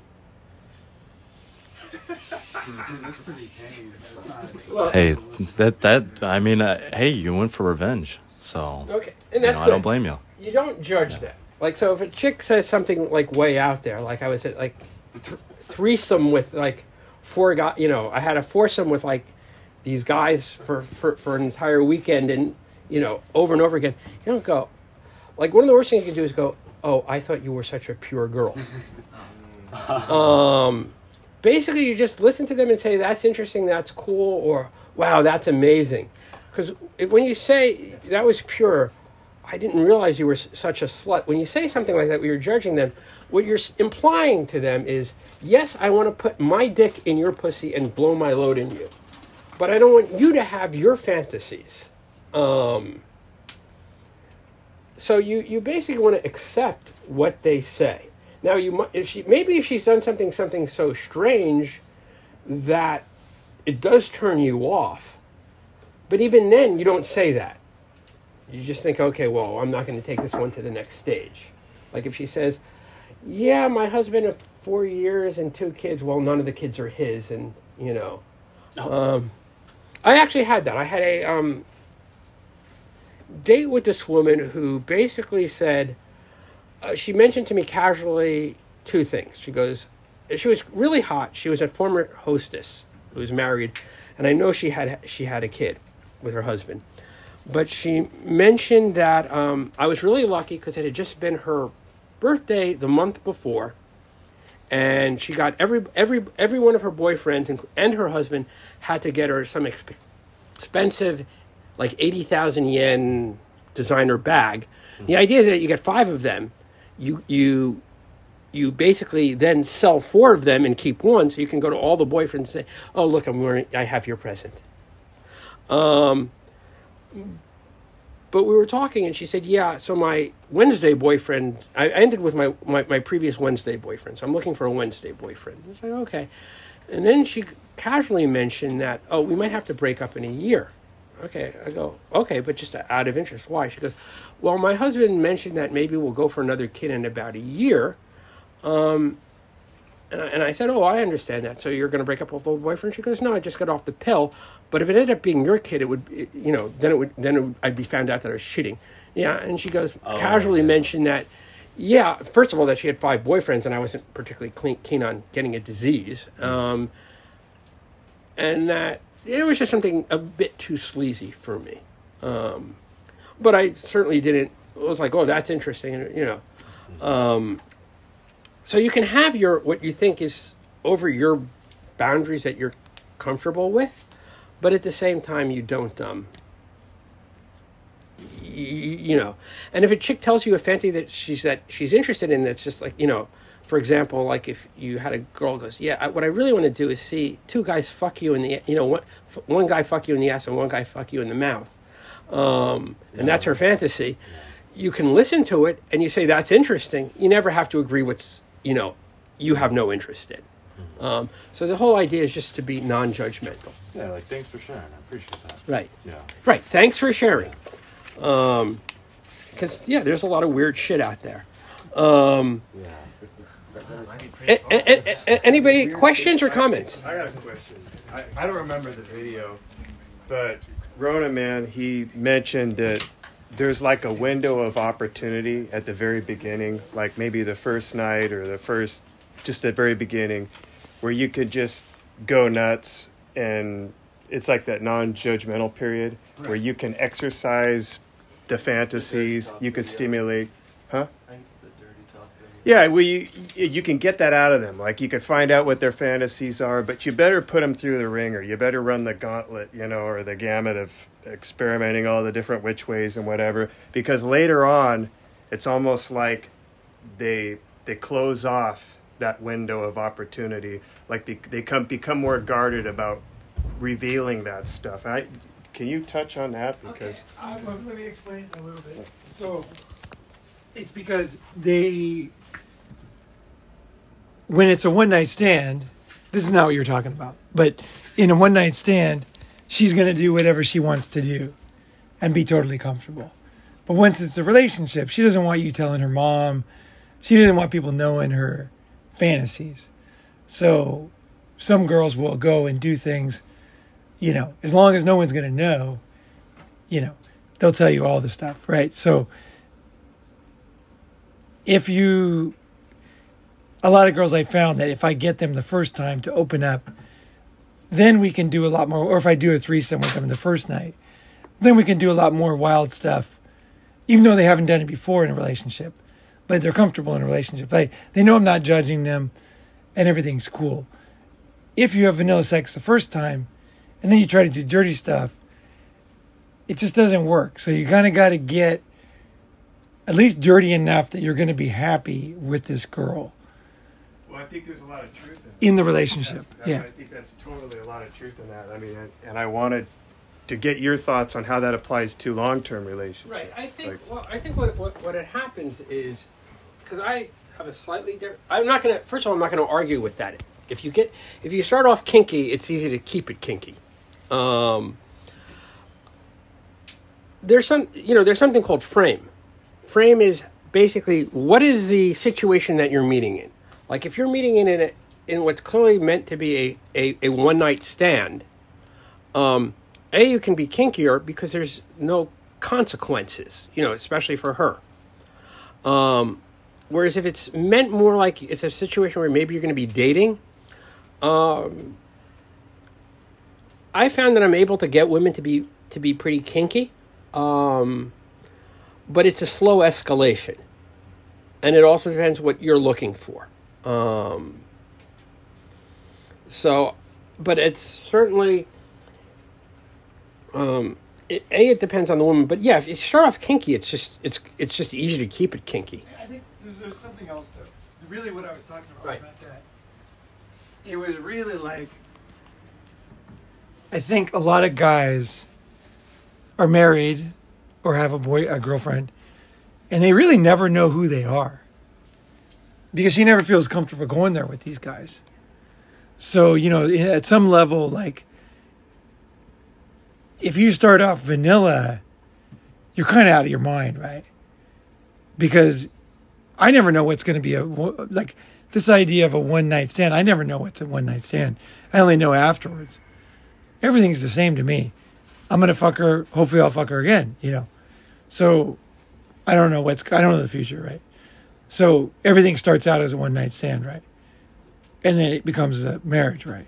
So you never know what's going to lead to. So you want to make sure, like, I'd meet ex-girlfriends or whatever, and we would talk about things. And I had great sex with them and all kinds of stuff. And then I would find out that they had, you know, married to guys that didn't know anything about them. And I thought, that's crazy. Like, this girl does all kinds of great stuff, but they just didn't know, and they would never know. Because they didn't get it right away and find out, you know what I mean? You got to do that. You don't want to be with a stranger and getting the worst, the scraps. You definitely want to get out their kinky side. But some women will show it quicker than others, I think. And other women can be trained up to get their kinky side out. So that's, you know, so I don't think it's different. It's just, if you want to get their kinky side out, you know, it depends on how you calibrate it, but it also can be taken out over time. But yeah, but I also think that in Japan, especially marriage is kind of different from dating sometimes. So women will have, as a wife, this is my responsibility. And so they don't open up. But it goes the same way. I mean, you remember, did you ever meet Martin's friend Jovi? No. Okay. So the person but Martin was one who introduced me to you, right? Oh, yeah, that's right. I was trying to think how we met. Yeah, Martin, yeah. Right. Okay. So we have a mutual friend, Martin. One of Martin's friends is named Jovi. Jovi used to live in Japan. Jovi loved male, female threesomes. And he was really good at it because he found a girlfriend who was bi. And if you want male, female threesomes, a bi girlfriend or a bi partner is the way to go, because they like the idea of the threesome to begin with, and they also help seduce the girl. So MFF works best when your girl is the one actually getting the other chick, as opposed to you getting. Yeah, now I remember. Okay. And he had this bi chick girlfriend who was really hot, but he ended up marrying some other chick.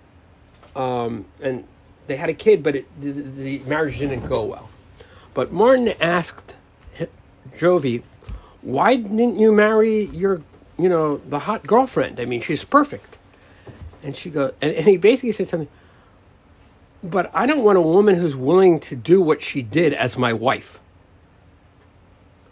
So basically, instead of saying, wait, I've got this perfect girlfriend, she's hot, not only does she fuck my brains out, but she gets other women happily to fuck my brains out and take that as his partner. He went for some woman that really, truly wasn't compatible with him. So people get an idea of like... But she's a fucking wife, Japanese wife. It's fine. He's right, I think. Yeah, but it didn't work out with the wife. Yeah, but it usually doesn't work out. But it's still like, I understand. Yeah. But put it this way. It could work. Well, you can certainly have a Japanese wife and then a bunch of other girlfriends on the side, but you know, when your partner's actually actively getting you other women, that's kind of a juicy situation. Anyway, let me go to the bathroom for 2 seconds. I will be back right away. I didn't see you hiding behind here. This is awesome. Hey, babe, what's up? Hey, Paul, do you want to put in anything? During the intermission? Yeah, and does anybody want to give any input? Do you guys have any fruit sticks? I don't know. This is kind of a funny break. I don't remember. I gotta think on it real quick. Well, what if trying someone to has remember. a question, and then we can help each other. We can answer it if we have a good answer. Anyone have any questions? Paul, I remember you talking about like doing dirty stuff from the get-go, and like you were saying that like if you don't do it because they try to put you in a box and categorize you as a type of guy, like this is the guy that I do the dirty things with, or this is the guy that commits to me, or this is the guy that bends over backwards for me. And like, if you get put into the wrong box, then they won't share the dirty things with you. So it's like, you don't want to get pigeonholed into like, you know, being that guy. Like, they're not going to categorize you as the guy who makes them come all the time. Right. You know? That's it. Yeah, for sure. Yeah, 'cause that's dangerous, yeah. That's yeah. It's like you're at the office and then, you know, you never show people what you can do. You know, you just shuffle papers for them and everything. And actually you can sell better than them. You know, it's like, why would you not do that? It's like, you're like a horse. You want to run, right? You know, let them, you know, run free.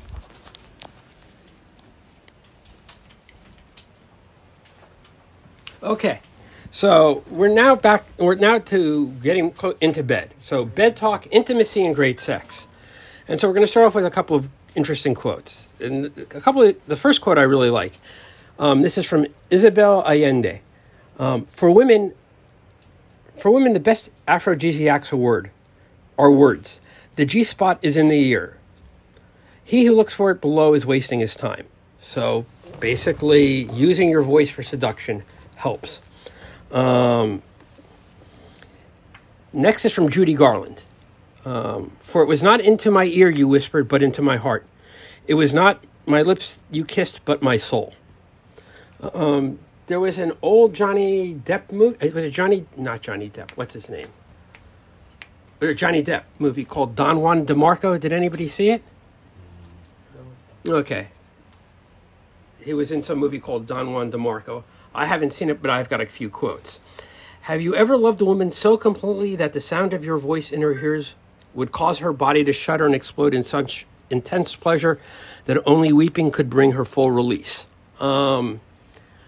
Basically, using your voice is, it can be really powerful. And I will have a story in a second. Let me finish. Okay. Any man can touch a woman's body. Only a special man can touch her heart. It is the deepest level of communication. If you can open her heart, she will open her soul as well as her legs. When you get good at it, just the sound of your voice can get your woman wet. And I'm going to talk about something for a second. Does everybody know who Barry White is? Yeah. Okay. I once on YouTube was looking up one of his songs, and somebody had a great comment. Every time a woman listens to a Barry White song, she has a 10% chance of getting pregnant. There was a guy when I lived in New York, there was a guy who I knew, and I didn't know who Barry White was at the time, but I asked him how he was a ladies' man, and he goes, "What do you do?" And he goes, "Well, I get women back to my apartment. I, basically make simple spaghetti and meatballs. I serve some wine, and I just play Barry White. And between the wine and Barry White, I really don't have any. I don't need to do anything, basically." True story. They've done tests where with bullfrogs, and it turns out bullfrogs with deeper voices get laid more than bullfrogs with higher voices. And just think right now. So if I was talking with a chick right now, a chick, but I'm saying a girlfriend, and I'm in a in a private situation, instead of this voice, I would go to something like this, a lower octave, lower your voice. Yeah. There's something primal. If you're talking in this really high voice, girls aren't going to find it too sexy, right? I mean, it's just... So one thing is to lower your voice. And before I get into more details, I have a sort of funny story. This was God knows how long ago. So I met this couple, and I did a lot of cuckold play, but I also did threesomes, where the guys, me and the husband would fuck the wife. And this guy invited me. They were in their early 30s, I think. And he was a little weird, because, we get into the hotel, and we both start off doing a little bit of foreplay on the wife. And it was just a little bit, to be perfectly honest. And he jumps in and says, okay, well, I'm going to fuck her now. And he starts fucking her. And he's got this... First of all, he doesn't say anything. Basically, do you remember the old Sprint commercial? So quiet you could hear a pin drop? Yeah, it was so quiet you could hear a pin drop. I mean, if I did not see in front of me a couple fucking, I would have just assumed I was like doing meditation or something. And he had this really slow motion like this. And this went on for like 2 minutes or so. And then it turns out, so he was using a condom, and he pulls out, and I was thinking he was just going to change positions because it's only been a couple minutes and he's been moving really slow. But without saying a word, he just like pulls up like he's won a prize of the condom, that he came. And he goes, okay, it's your turn. Okay, great. So I'm like screwing the wife, and I'm not only not lasting 2 minutes, but I'm, making sounds that I'm enjoying myself and telling her, you look so pretty and whatnot. You're so sexy. And so I finish, and then it's time to shower. And the husband goes, I'll shower first. And as soon as he gets into the shower, she just like grabbed onto me like she was holding on for dear life. And she was like literally in tears saying, thank you so much. Because like when I have sex with my husband, I have no idea if he's enjoying it or not. No. It's just, that's all I can think about it. Am I doing this right? Why not? Because this was so much fun. So it's a weird story, but So for me, bed talk has six main points, and I should say 7. Number 1, this is not logical talk. You're not talking the news. You're not talking about, the Yankees really suck this year. Basically how sexy you is, how much she turns you on, how much she excites you. Number 2, and this is only in the case that it applies in this situation, that you like her or love her. If you don't lie. If you like her but don't love her, don't tell her you love her. But if you have some kind of an emotional bond with her, let her know. And I think this at the beginning is not what you do, unless she likes being dominated right away or is really kinky right away. But that she is your woman, she's your whore, she's your slut, she's your sex machine. You don't want to call her, I tend not to say you're a fucking, you don't call a woman you're a whore. You call her your whore. Because it makes the dynamic different. She's not a slut. She's your slut. Women want to be owned by their guy kind of thing. They don't want to be judged. So if you're calling a woman a slut, she might take it as an insult. Whereas you're saying, you're my slut, then it changes the dynamic in a way that she'll like it. And so I think it's key. And you have to be careful with certain, so one of the porn actresses that I did filming with for the foreplay, she actually was very fluent in English. And so we filmed for a second time. I needed somebody who I'd worked with before for what we were doing. And so I said to her, so I'm going to do, dirty talk, but are there any words that turn you off? Is there anything, that, and she goes, yeah, you could basically call me anything, call me slut, whore, whatever, but don't say fucking slut or fucking whore. Because she didn't say it, but obviously somebody abused her in the past. Okay, another thing to do is say, like, what's happening during play, that her body looks hot, that she's wet, if she squirts, let her know that, the bed is turned into a lake, that her pussy's nice and juicy, all these things. Enjoy yourself. One thing that I think is helpful is, and again, never fake it, but don't hold it back. When you come and you're having a good time, let her know. If you come and she doesn't know, because you held it in, there's a certain, again, it's primal. You let out a primal grunt when you come. Yummy! Oh, yeah. Women want to feel that they've made you happy. So I'm not saying you fake it, but you don't hide it. Okay. And when you're communicating her, like, sometimes you have to communicate, does this feel good and whatnot. You keep the questions simple. Yes or no. Faster, slower. Harder, softer kind of thing. A thinking mind is not an erotic mind. Somebody mentioned before the idea of surrender. They let go. They're in the moment. The more complicated the question is, the more they have to think and the more that they're out of surrender.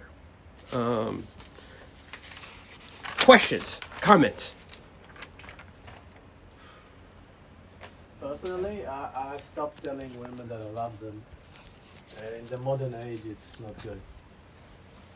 You can say I like you, I feel strong feelings for you, I have this. But love is toxic now. Okay. Well, I mean, first of all, as I said, never lie. Okay. You know, if it's a chick that you like but you don't love, don't go out of your way to say I love you. Even if you love her, you have to calm it down. If she's a virgin, you should say you love her. Well, okay. Yeah, like another thing that I've had experienced is like sometimes when I'm getting off with a girl, it's very apparent, and other times with other women, it's not as apparent. And I think it's just the quality of the sex, or there's some incompatibility there. Like with some partners, I'm just we're in sync, and yes, and I noticed that like sometimes the girls that I'm like maybe not as in sync, or maybe like I'm not feeling the best that day, or maybe it's late at night and I'm just trying to make sure I get it in, just to keep the girl going. I just make it more apparent. Like I do compensate, and I'm like, okay, yeah, like I gotta like concentrate. I gotta like like touch her in a certain way, like or squeeze her really tight, or something like that.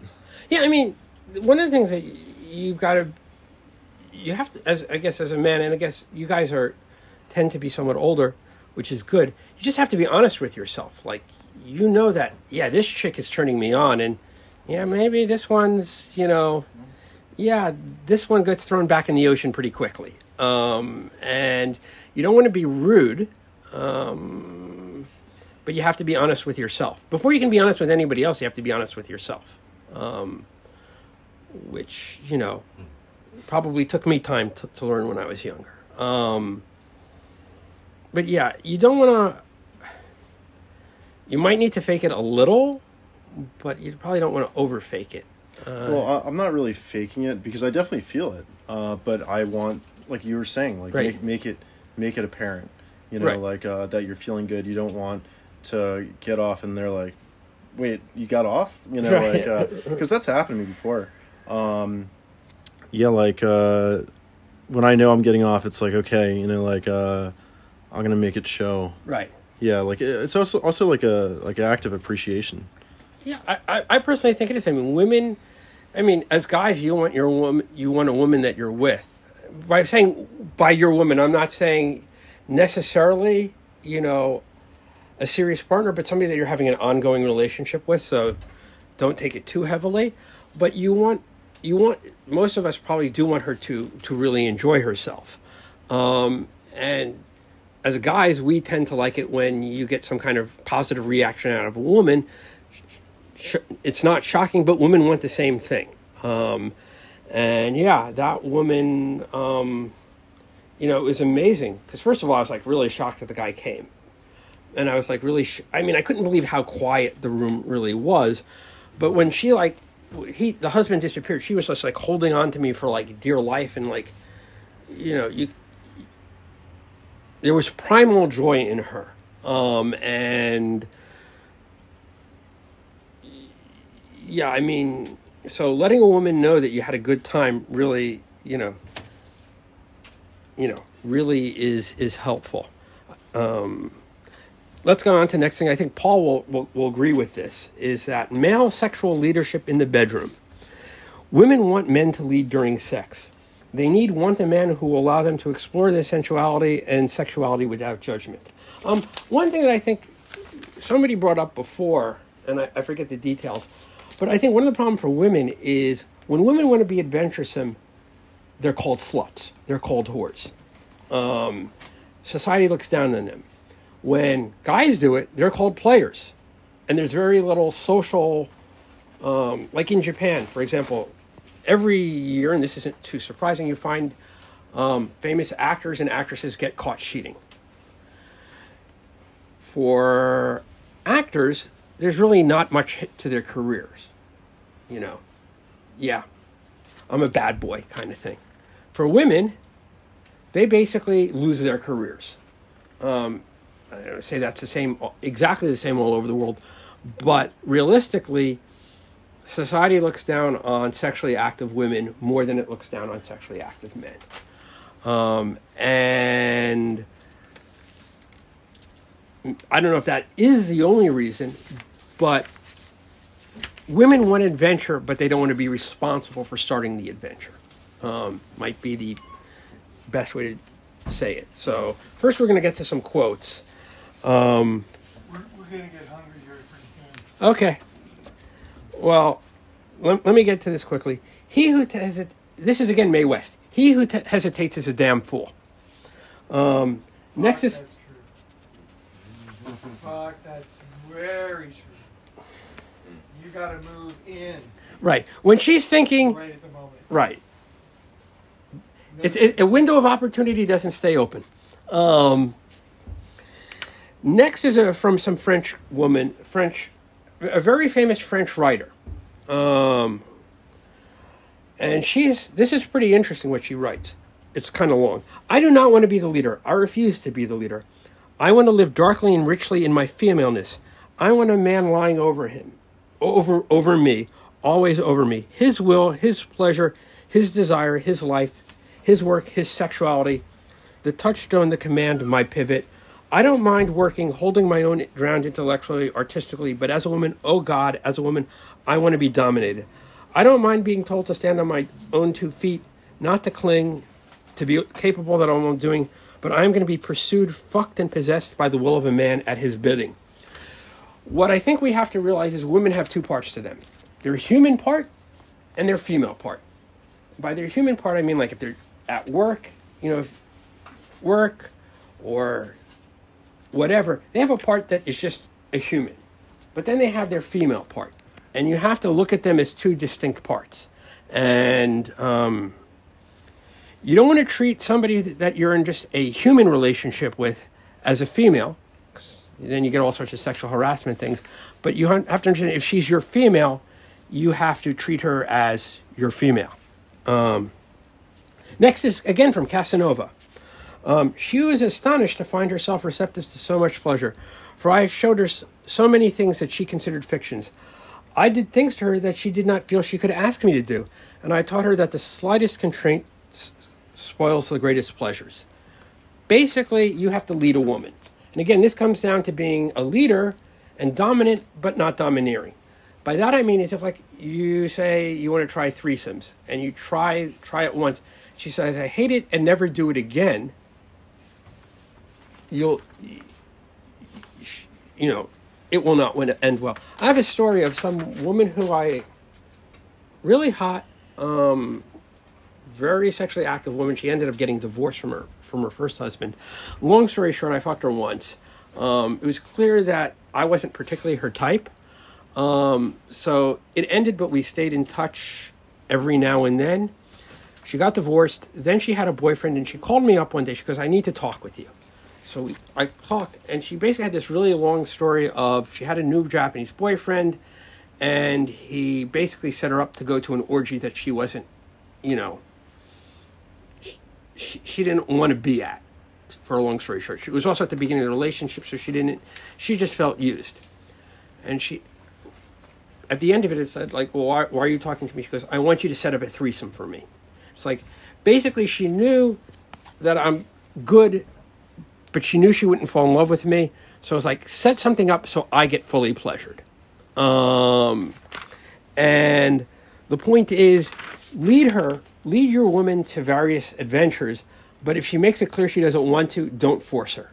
But where she does have some interest in stuff, go for it. And so basically I'm going to go to another comment. Basically, women want to have great sex without the responsibility of being the ones to start it. They want it, but they cannot start the wild stuff on their own. The man must be responsible for the woman's sluttiness.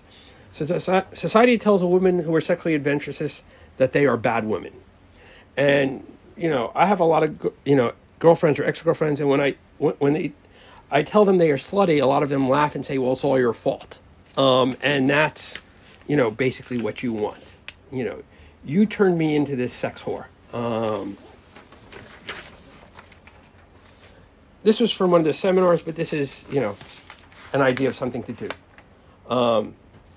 Blindfold a chick and then just feed her good food. Okay. Okay, so I got a question about just subtle kinks. So when I was with this one girl last night, I kissed her ear and she had a really funny reaction. I'd never seen that before. But is that something common in Japan or? Okay, one thing that's really important, and I don't think it's a Japanese thing. Yeah. Women have all sorts of erogenous zones. And of course, every woman is different. So explore her body. I had a girlfriend who I could get her pretty much to come by licking the back of her knee. As strange as that sounds. One of the actresses that I dealt with for the videos, she was enjoying herself, but I basically got her over the edge because I licked her foot at the same time I was fingering her. So the answer is explore your partner's body, and you will find hot spots that you didn't know exist. A lot of times you'll find them on the neck, but nibbling on the ears or behind the ears, lick the back,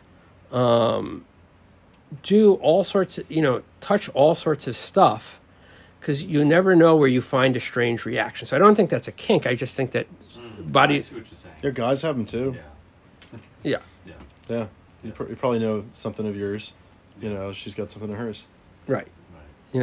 So I don't think it's kinky. It's just that bodies react differently. Right. Okay, that makes sense. Okay. So what is the keystone to great sex physically? And so everybody knows this, the TV show Sex and the City, right? So Kim Cattrall, who's the star, this is talking about her personal life, said, I was quite surprised to discover how quickly my body responded to being touched in the right way. When a man knows how to make love to a woman, it changes everything. And basically, yeah. We talk a lot about the mental part, but if you want to get good, you also have to learn the physical part. And a friend of mine, so this is, I mentioned before this guy Martin. Here is Martin. And he's in front of Angkor Wat. And you can see it's in ruins. I think Angkor Wat is about 900 years old. However, there are a lot of Roman buildings that also, so here's an arch, right? And this is pretty in shitty shape. That's a post and lintel. What? It's a post and lintel. It's not an arch. It's a square. Okay. Well, he's an architect. Sorry. But in any case, you have Roman ruins that are 2,000 years old that are in better shape. And one of the reasons is that the Romans, when they made their arches, used something called the keystone. And the whole point of the keystone was that all the pressure would go on the keystone, allowing it to, basically allowing for a stronger structure that could last a longer period of time. So, what is the keystone for good sex on the physical side? And it is foreplay. First, we'll start off with a comment from Ingrid Berman. A kiss is a lovely trick designed by nature to stop words when speech becomes superfluous. And I'm not pronouncing that right. Okay, so we're going to talk about the main points of foreplay from a sort of mental aspect. Too many guys think that foreplay is something that is annoying. You do it quickly to get a woman a little wet so that you can get on to the real fun and start fucking. You got to look at foreplay as, the person who I ran the school with, in many ways he was an idiot, but the one thing that he said was smart was think of foreplay as dinner and fucking as dessert. If you do foreplay right, everything else works out great. And as a comment. I showed you a little bit of video before of the cunnilingus video. And the actress, she, as the reporter said, she glowed. I mean, she did not fake her orgasm. And when we had an interview with her afterwards, and she said, in private, she's never really had a good orgasm during foreplay. Because what happens is she gets wet, and she knows guys, are ready to jump in, and do jump in as soon as she gets a little wet. So she's feeling good. She's almost at the point of coming. And then the guy's like tugging her off and starting to fuck. And she goes, once I realized that was going to happen, that you're just going to keep on going, I just was able to, all the tension left my body. And then when it came, it was just this giant tidal wave. So the point is to think of it, obviously it's the preparation for sex, but let it go on for as long as it's going to go on. And again, the same is foreplay is not a speed race. And there are exceptions. Like if you're doing car sex and you don't have a lot of time, or you take a chick into, into a bathroom of a, office building, the sex is there for the excitement of doing something that you shouldn't be doing. And if you fuck her there for an hour, there's a good chance you get caught and arrested, which is not what you want to do. So I don't want to say there's never exceptions, but unless there's a good reason to, take your time. Teasing her is good. But what I'm saying is, like, let's say there's a girl right here, and I say, eat her out. Don't jump right to the pussy. Take off her clothes slowly. Compliment her on how she looks. Kiss the legs up. Kiss the legs down. Lick around the panties. Pull down the panties. Lick on the skin. Then pull up her panties again. It's teasing. It's slow. You're creating anticipation.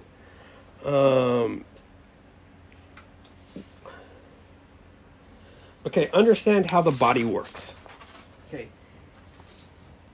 Everybody thinks this is a clit up here, right? Take a look. The clit. But that's actually not, well, it is the clit, but the clit is much more. This is sort of the whole clit, and this is the nerve endings. So you can see it is on the side. So before you jump right to the most sensitive part, play with the side.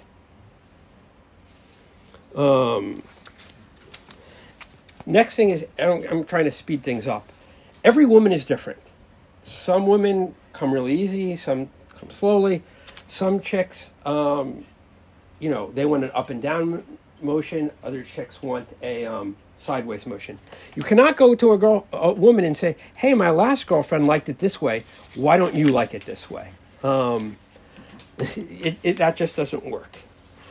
Next thing is, I need somebody to help me right now. Here, somebody, it's better it's close. I want you to rub my finger up and down. Okay. Am I having fun? Doesn't look like it. Right. Watch her. Now rub my finger again. Oh, yeah. Oh, yeah. Oh, yeah. I'm having fun. Watch her reactions. Now, it sometimes takes some time, but, if you see her enjoying herself, keep on doing what you're doing. If she's not enjoying herself, try something different. If it looks like maybe she's in pain, ask her. You want to always tell her, be honest. You always want to have some kind of communication where she can tell you, A, what she wants, but B, that if there's a problem, she can let you know. Because a lot of times women they're afraid and they don't want to hurt a guy's feelings, so they're not enjoying it, but they don't let the guy know. Be upfront. Tell her from the beginning, yeah, if it's not working, let me know. That's actually the thing. Okay, double pleasure. Double pleasure is this. So let's say you're sucking on her tit right now. I'm sucking on a tit. I don't just suck on a tit. This hand over here is going to be stroking her somewhere else. Doesn't matter where. But one reason why some women like to have like to do threesomes is that they've got all these different hands touching them all over the body. It's sensory overload. You want to create that by yourself. Also, by the way, that's why dirty talk works. Because dirty talk, you're stimulating her mind, you're stimulating her body, you're overloading her. You basically want to overload her system and get her in this mode where she's not thinking anything, she's just feeling. Next is my rule of 3. Now, just let's assume you're making out with a girl. One thing that I'm really big on is I don't like to take off all my clothes right away. I might have the girl butt naked, but I'm not going to be butt naked at the beginning. I will at the very least keep my underwear on. The reason is simple, is most guys, let's say you're with a girl and, you're eating her out or you're doing something, and I'm not going to actually touch him, but she'll grab you right here. And what most guys will do at that point is they'll just, okay, get me hard, I'm going to fuck right away. Yeah. You don't do that because that's what most guys do. What you do is I have what's called the rule of 3.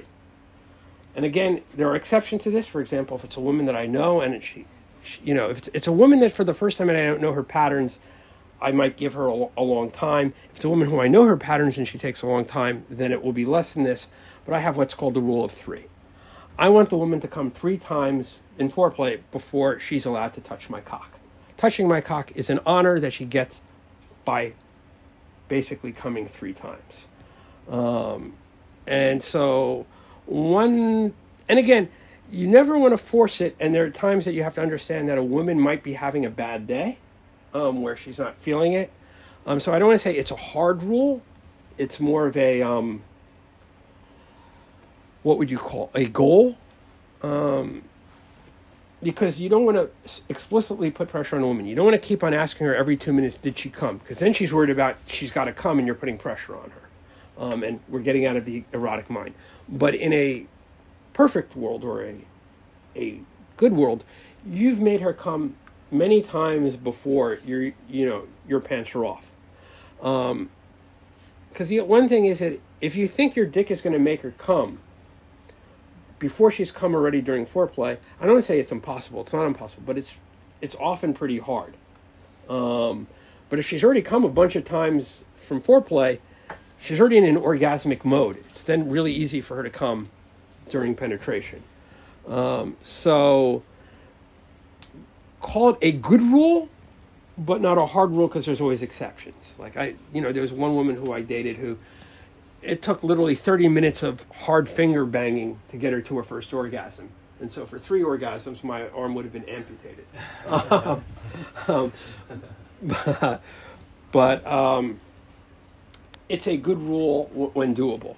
I want to add a couple things. 1 second. Here. Oh, shit. Where is it?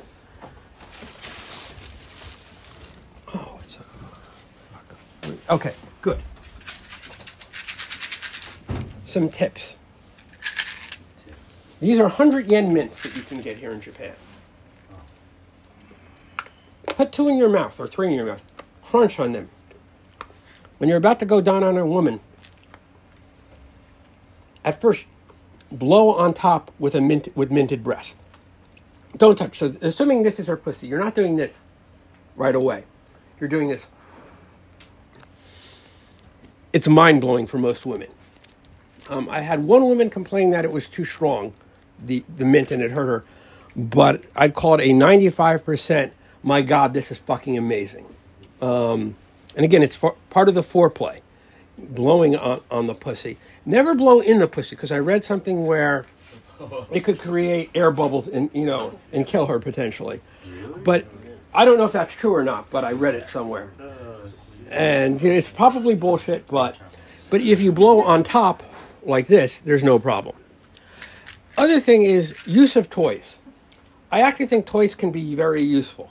Not that you want to use them all the time, but sometimes they're really good. The 2 ones that I really like are the Hitachi wand. Does everybody know what a Hitachi wand is? I've never tried one. Okay. It's basically used as a back rubber, as a back massager. Big white massage wand, like this big, and it goes like. Right. And what I found is really useful is you can finger her but have the Hitachi one on her clit. A lot of times I've gotten what I call cockroach legs, where like her legs just start spazzing out, and you have to pay attention so you don't get hit in the mouth with her knee. But that works really good. And there's something called a womanizer. Has anybody ever heard of the womanizer? What it is do I can, please give me a second. Oh shit! No, I don't have it here. It's at the house because I'm going to be meeting a girlfriend who likes it. So what it is it's got a part where it basically sucks the clit. It basically does. Oh, I know what you're talking about. Cunnilingus, but it also goes inside. Let me. Yeah, it works on suction. Interesting. It's like a vacuum kind of. I've never heard of it. Okay. Amazon.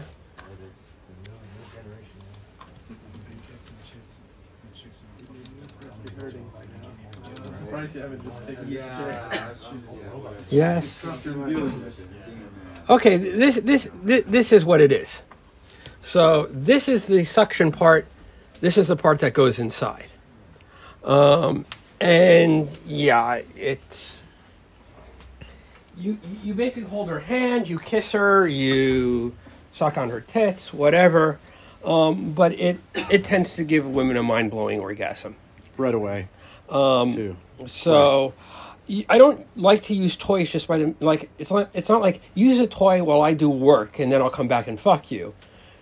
But you could do that, and that would work probably best if you blindfold them and like handcuff them to something, where it's a completely dominant thing. Where it was in not 50 Shades of Grey, the book version of 9.5 Weeks, where the guy basically ties her up, I think puts a toy in her and then walks away for an hour. But using toys can be very helpful. But yeah, I'm really big into the rule of 3. You want the woman to come over and over again. Because you want to be, there's a saying, women remember their first, their last, their most recent, and their best. Their first, their worst, their best, and their last. You're not going to be there, probably you're not going to be there. Do you foreplay after you get the first orgasm? So you get the first orgasm, right? Yeah. So what's the process after that? Do you just keep going, or it's I just keep going. You keep going? Oh, she doesn't like push you away because it's like too intense. Excuse me. If it depends on the type of foreplay. If it is, if you're eating a chick out, yeah, this is important. If you're eating a chick out, if it's clitoral stimulation, or in particular, if it's oral stimulation that gives her an orgasm, it's almost like your penis. So, after you come, you don't want a chick to touch you for a couple of minutes. If you're eating her out that way, that's correct. So at that point, you just sort of back off a little bit for a couple of minutes. Then you go back to doing something. There is a clitoral massage called the Welcomed Method.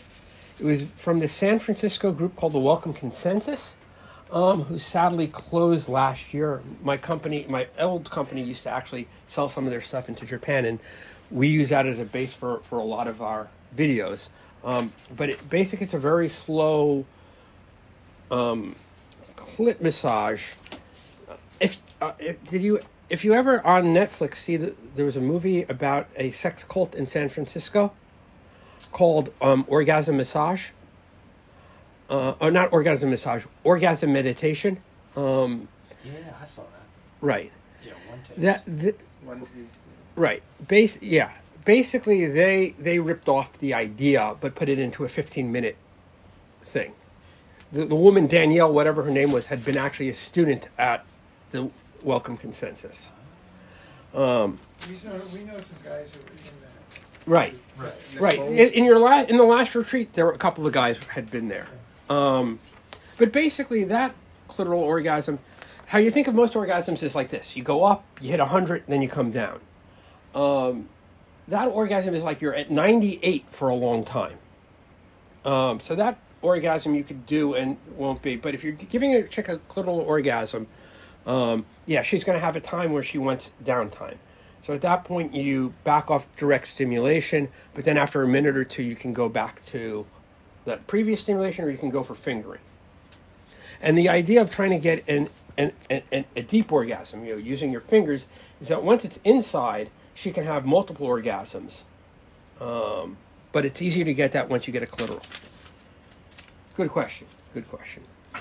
Okay, more tips for great sex. Time for a comment.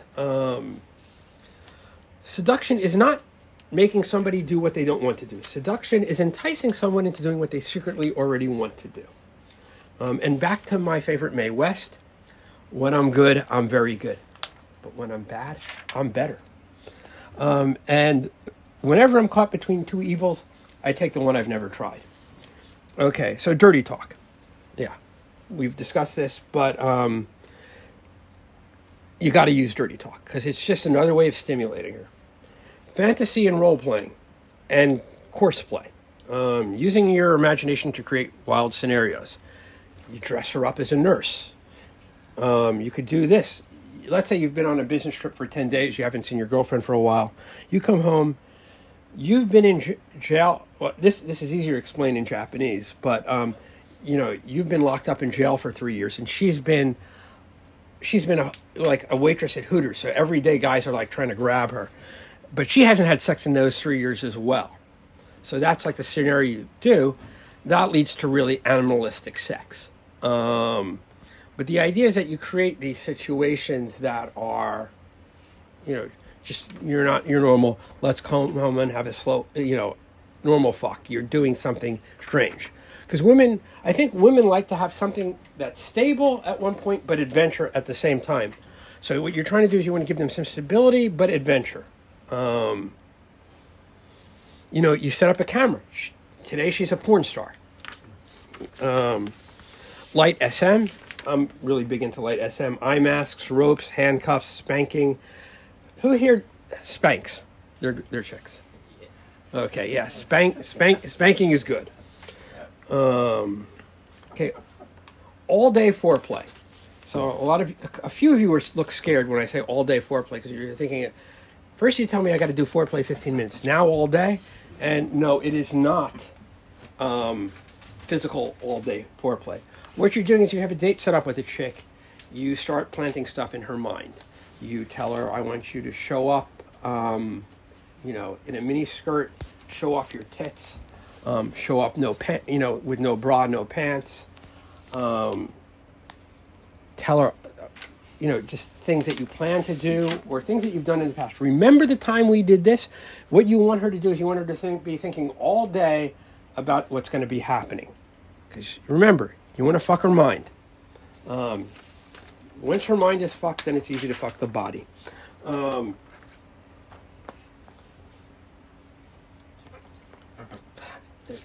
Basically the idea is have fun. Okay. That's... Any questions? When it comes to foreplay, what if the girl is so ticklish you can barely do anything? Well, I think you just have to try and find areas where she's not as ticklish. I mean, it's hard to say because I don't know what the extent of her ticklishness is. And again, by trying out her body, you find where she's like particularly ticklish and particularly sensitive. And maybe you can find that, okay, well, if I do this, she's ticklish, but if I do this, then she's okay. I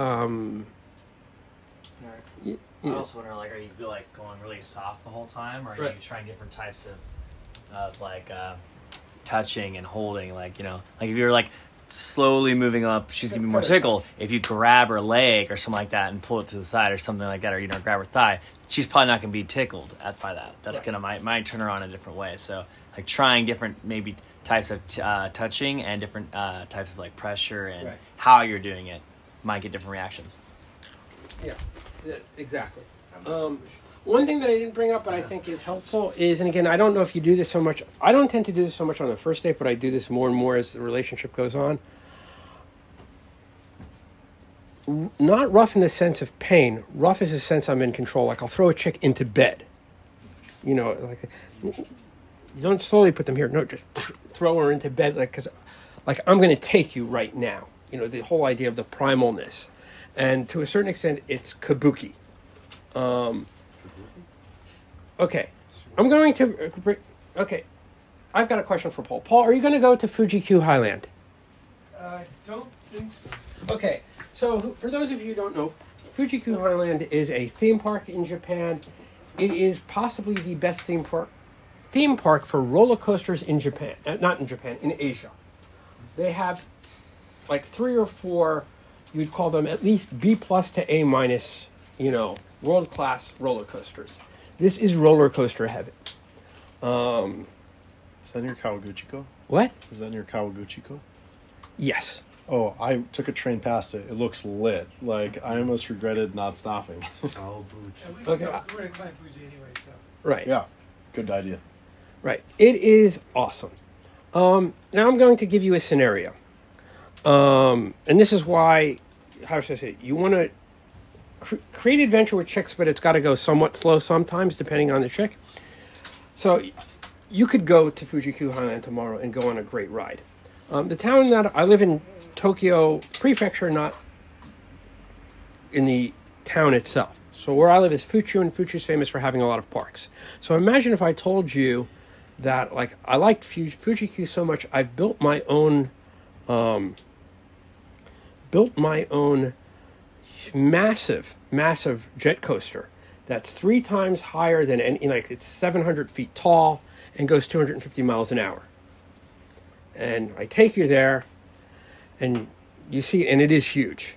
And you go, okay, well, how many people have gone on it before? And the answer is nobody. And, you know, Fuji-Q Highland, I'm sure there's some kind of, the country has regulations for roller coasters, and so it's got to go through a testing process. And you ask me about the testing process, and it's badges. We don't need no stinking badges. There's no testing. Now, tell me how many of you would think you'd want to go on that massive roller coaster? I mean, fuck it, right? I'd go. Yeah, fuck it, yeah. Yeah. I do. Yeah. Right, well, right. So, some of you are crazy, some of you are not crazy. The whole point is, though, that with Fuji-Q Highland, you've got these intense roller coasters, but there's a level of trust. You know that for X amount of years they've been doing these. They're scary, but it's fake scary, because you know that in the end you'll come out safe. Whereas if it's this other roller coaster, you know, there is risk, you know. And you got to think... It's not exciting if there's not risk. What? Yes. It's fake if there's not risk. Yes. Yeah, but the brain doesn't know when you're on the roller coaster. Yeah. Right. Let's see where he's going with this. Okay. The point is, many people, if you put on the big roller coaster, even if it works, it's perfectly safe, they're so tense, they're so scared that they're not going to enjoy it. Because if your thinking is, I'm going to die or I might be dying, you're not sitting back and enjoying. Whereas if you go on Fuji-Q Highlands stuff, you're never thinking, oh my God, I really could die. You're thinking, no, this is going to be fun, and I don't know what the next turn is, but I'll be fine. And so I think with women, you have to build this trust where, like, the first time you go to bed with them, you know, it's riskier being a woman than a guy. I mean, I don't want to say guys haven't been killed by women in bed. They have, but it's pretty rare. It's much less rare than the opposite. So there is I believe in sort of the building trust phase, but it also depends on the woman. You know, some women are outright just, you know, if a woman tells you from the beginning or hints that she's pretty kinky, she's probably pretty kinky. And I don't want to say be vanilla in that case. But just remember, some women will need time to build up that level of trust. That's it for this seminar. We have another seminar for food, but do you want to end it now? Or do you want to... The food seminar will only be about 15 minutes. We got to eat, man. You want to come with us to eat? Sure. Yeah, we'll eat the food. Sure. We gotta find a place where we can get some serious food. Maybe all you can eat or something. Okay. All right. I know there's a lot of food near here, but I don't know if it's all you can eat. Do you want to say some closing words? Well, okay, I guess any last questions from anybody first? Yeah, I think I have one. Like, you know, say you're paying attention to all this content, or you're already doing it, and like the girl still doesn't value what you're doing. Like, You're not her type. Yeah. Like, or you've done it with a bunch of other girls and stuff like this, and it's worked, and just this one, it's just not her type. You gotta you gotta just know that you're not everybody's type. It is really hard though, because in the moment you feel like you're nobody's type, right? But you just gotta know. It's like a lot of experience. You gotta know. It's just like, whoosh, not her type, and you just look at her with confidence because she knows. She knows the truth about the way girls look at guys. Just most guys don't have the balls, to accept it, and some guys do, right? Like just saying, I'm not everybody's type. Right. You just look at yourself. It's how you feel about it that will tell her everything about you. So you have to say, "Hey, I'm not everybody's type, Buck." And I know that, and I'm totally fine with it, right? But you gotta get comfortable with that, and then she'll be fine, because she'll be like, "Oh, damn, you might be fucking good for my friend," because she's like, you're not getting broken down by it, but it's easy to get broken down by it.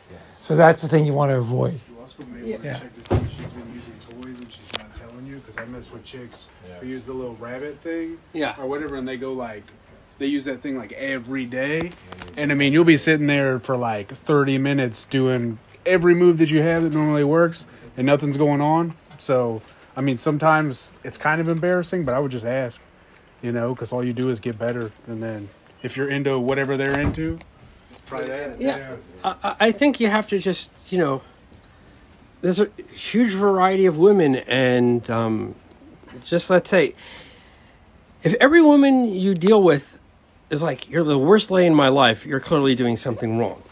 But if you're very successful and there's a lot of women who like you, and then there's this one who doesn't work out with, it happens. It's just that simple. It's not going to, not every woman you'll have great chemistry with. And, be friendly about it, but move on. Yeah, I also think that fucking the mind is so important. All day build up really, really, really helps. But one of the biggest takeaways I think that I've taken from this is just the overwhelming her senses, because some women are so heady, or sometimes they're getting put in a certain mindset from the sex that it's disruptive to their ability to have an orgasm. But overwhelming it is just that's so key. Yeah. Oh, one thing I forgot to mention, and one thing that I really suggest, is having some kind of music play in the background. Just because if it's R. Kelly. Yes. Yeah, R. Kelly. I'm not gonna get into it. But you want some kind of rhythm there, because you don't want women in their head, and if there's some kind of music in the background, bump and grind. Right. So and then urinate on them when you're done. Right. But yeah, I mean, you again, the whole point is overwhelming the senses, getting them out of their head, and so having some kind of rhythm in the background. The woman who was with the husband, and she was just happy there was a sound, So I think that's it's a minor point but a helpful point, and the idea is both people should be having fun, and I've got a playlist, of songs I play. Yeah, I do. So I'm probably on my hard drive. I do too. Yeah. Don't accidentally let the Halo theme song come on. Yeah. Yeah, if they know what it is. But anyway, if that's good with everyone, then ACDC's a good one. yeah, I bet. So yeah, thanks, Jeff. Thank you. Amazing presentation, guys. Thank you. Thank you. And it was good because there's a lot of back and forth, and there is no one answer. I think that's the key thing. You have to keep an open mind. Am I? And Oh yeah, no, he's still talking. I was gonna say too. Go ahead and say what you're gonna say. No, just you got to keep an open mind and try different things. Yeah, I'll tell you one thing that's very strange that I wanted to put in there is like the idea of like foreplay and foreplay and foreplay. It can become like Woody Allen, where he's like, his tongue is like, he's like paralyzed or something, you know, because he tried too hard. I've had girls where they did like no foreplay. I just pulled their fucking pants down and just shoved it in, and they fucking came all over the fucking place. So it's like, don't be in the mindset of you need to build them up, because sometimes surprise will just do it. So like there is no rules, like you say. I'm not saying that's a good strategy in general, but like it definitely worked once or twice, like big time. And like she was stoked, and I thought how dumb that is that everybody thinks it's like the volume knob. Everybody repeats the same old fucking wisdom, right? And it doesn't mean it's true. You know, get in the moment. Like, it's boring to do the same thing. Girls fucking hate that. Don't hesitate. Yeah, girls hate that. And then, one thing I was going to say is that something masculine. One time I had this shirt, right? It was like I remember it was like a pink. It was cotton. It was real thin. And it was getting really old, you know, but it was real thin. Right. I went to take it off, and it just like ripped off. It's just like, and the girl fucking came pretty much on the bed. She was like, oh my God. So like if you ever have like an old shitty shirt and you're sure you can tear it, you just fucking just like, I just tore it off like a caveman. I just like the thing was gone. And then she was just like, oh my God. And then I just fucked her, and she just totally got into it. So like if you have an old shirt, you can like I got the blood mattress and the oil mattress, right? In the closet, right? For when they're on their periods, I fuck them on the blood mattress and the oil, right? And then I have like shirts that are like ready to go, you know, like the little things you can add. It doesn't always work, you know. Usually the shirt, not fucking, you know, it's got to be just right, you know. But yeah, it's primal. It's the thing, like if you have a shirt with buttons and you just rip it like a button up, you know? Yeah, that's it. It had buttons. And It you had just buttons. rip it open. Yeah, it's this thing of like you don't give a fuck. You're you're 100. It's like you're in it with her all the way. And also with her pantyhose, like just fucking just whipping her pantyhose off, just knowing they're not expensive, and they love that. Yeah. And if they don't really like you. Yeah, they're not really into it. Yeah. So you like these little things you can have, you know, little tricks around your house, right? Yeah. So the one thing that what I used to teach, and sometimes, but like slam a girl against a door, not too hard to hurt her or anything, but make sure the door's open a little bit when you do it, so that it makes a slam sound. Mm-hmm. So it's like spanking it. You're not trying to like, get the girl black and blue. You're trying to get the nice sound, and it creates this, you're not exciting. Yeah. It's exciting. Again, so that's why I was saying kabuki, where you're not beating the shit out of her, or when you throw her in bed, you're not trying to hurt her. You're being careful, but you're just showing that you're dominant and primal. Yeah, and it's like surprising her too. I remember one time this girl was coming over. She's supposed to be there, let's say 4, and she got there like 4:03, right? Right. And so when she came in, the second she came in, I had the handcuffs, and I turned off the lights, and I handed her to the handle, and I just made because she was late, she had to pay. It was like for the police, right? And she was like, what? And then she got totally into it, right? Right. So it was just like a surprise, and I was like totally serious about it, like fucking 3 minutes late, you know. Right, and you lead. I mean, that's the whole point. You lead. Yeah. And if she makes it clear that it's not going, what you say, yes, just seg to something else, but most times they'll go with it. So, you can feel it if it's right. Right. If it's not going right, you just gotta like Right. Yeah. I mean, it's not going right. You just go it into a different direction. But most they want adventure, and if they trust you, I mean, this is the thing. Like I wouldn't like handcuff a chick on a first date because unless she said I'm like really masochistic, because you probably freak her out. But if it's a woman who knows you that whatever he's going to do to me will be fun, they let it happen. So. Yeah, it could be a first date though. Can definitely be. I've had a couple of first dates like that. I tied my Russian girlfriend up with their like cosplay string. Yeah, and I told her, I said, the first night we fucked. Yeah, like it was the moment. And I was like, you're having shit. Yeah. Tied her hands behind her back, and just fucked her like crazy. And then I had to use her scissors to cut her out because it was like tight. But it was like, and then I think maybe it was like the next day there was like a like your iPhone cable. This is maybe a little hardcore, but your iPhone charger cable, you can whip them with that, and it leaves like little welts. So it stings a little bit. It's different than a belt, right? Right. And so we were having like a weekend at this Comic-Con, just going crazy. And I used hers, and she had these like little marks and like hickeys and bite marks all over. And then I left, and then she sent me the picture the next day of like in her mouth, and she's like covered with these like little marks, and she's just like, oh my god, because I just like totally came in there and like did all these things. But yeah, it was like you build up to it, and then it was just in the moment. I was just like, this is what we're gonna do, and she was totally into it. So. Right. I mean, that's the thing. If they're into into it, go with it. Yeah. If they're not, then seg to something else. Yeah. You don't like force it on them. Right. So you're reevaluating that all the way through. Yeah. Like it's not like just because it started that way, it's going to end that way. Right. Like I'm always like, okay, because I want it to be hot for her too, right? So I'm always we're riding the horse, right? The horse gets tired, then you slow down, right? Because it's not because of the law. It's fuck the law. It's because it's not hot. Yeah. So you're kind of like looking for the hotness, right? Where is she really fucking going? Where it's really working, right? Yeah.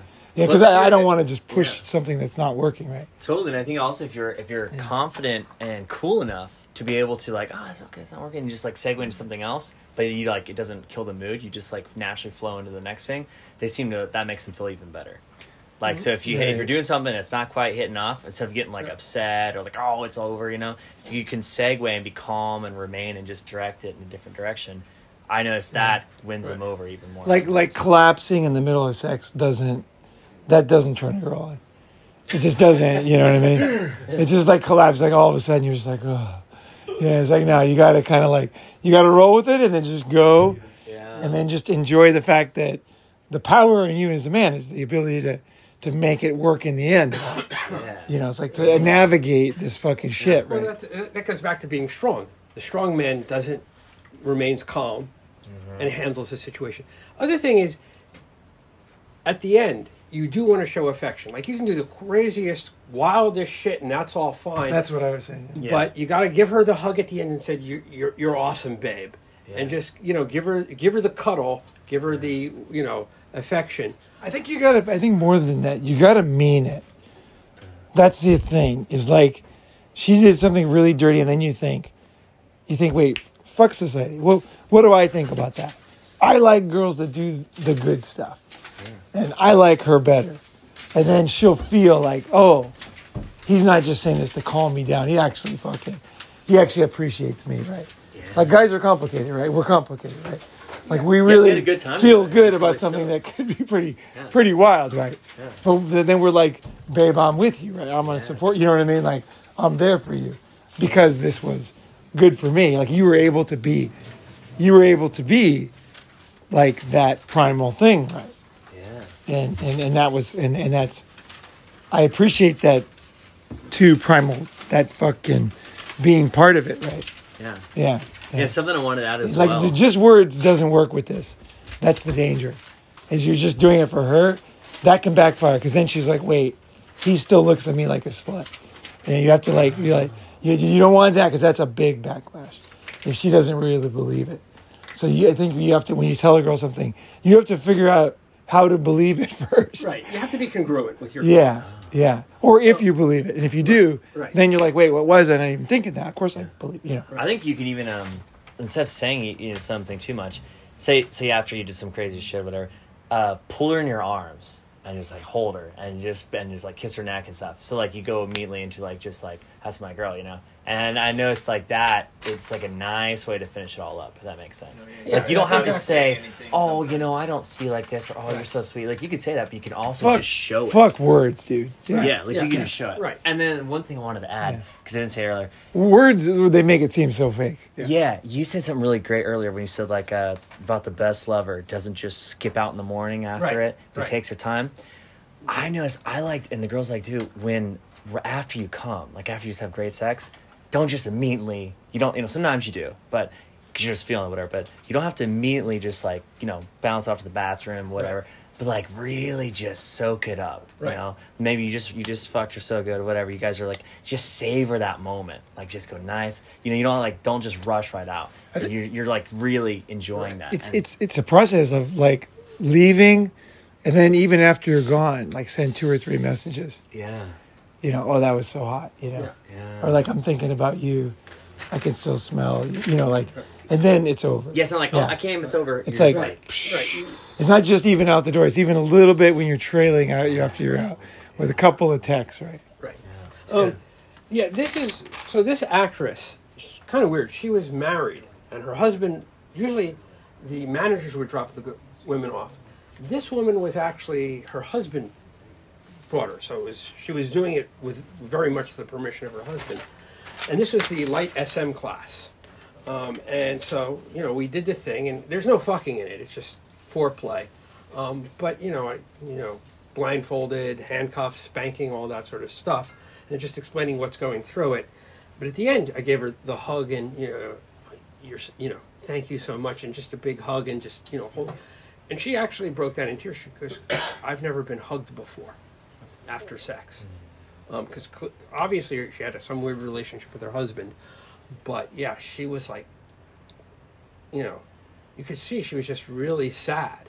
She was happy to get it, but at the same time, she was sad. This is like literally the first time she's been hugged after sex. And you're kind of rewarding them, right, for having this great time with you. And you're like, right. It's like almost like saying "good girl," right. That's exactly what you're saying.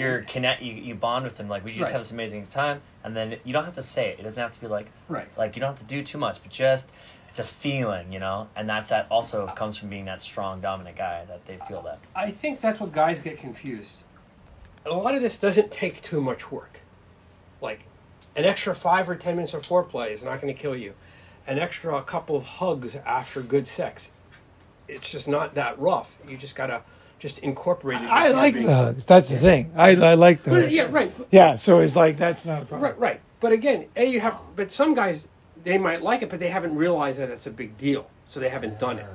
So there's two different guys that suck at sex. The guys who say, yeah, I know that's what I should do, but I just don't want to fucking do it, and I won't. And I found guys like that. And then there are guys who go, holy shit, I didn't know that. And so I think, I mean, we both like that naturally, so it's not like we're working. It's not work. It's just like how we normally roll anyway. But some girls don't like it. Some girls are not sensual. Yeah. And that's also a good thing to find out about her. Yeah. Yeah. I mean, and one of the things I point out, when I talk about women, it's most women. There are exceptions to these rules. And if you've got a chick who is one of the exceptions, deal with it. And I think the biggest problem that guys have is why. And asking why is not the right answer. It's like, the answer is, how do I deal with it? Because why is, even if you find it, it's not going to change anything. Yeah. All right, let's go eat. Woo. Thank you. Woo. That was a fantastic surprise episode. Thank you, man. And I know that'll spark all kinds of conversations. Oh yeah.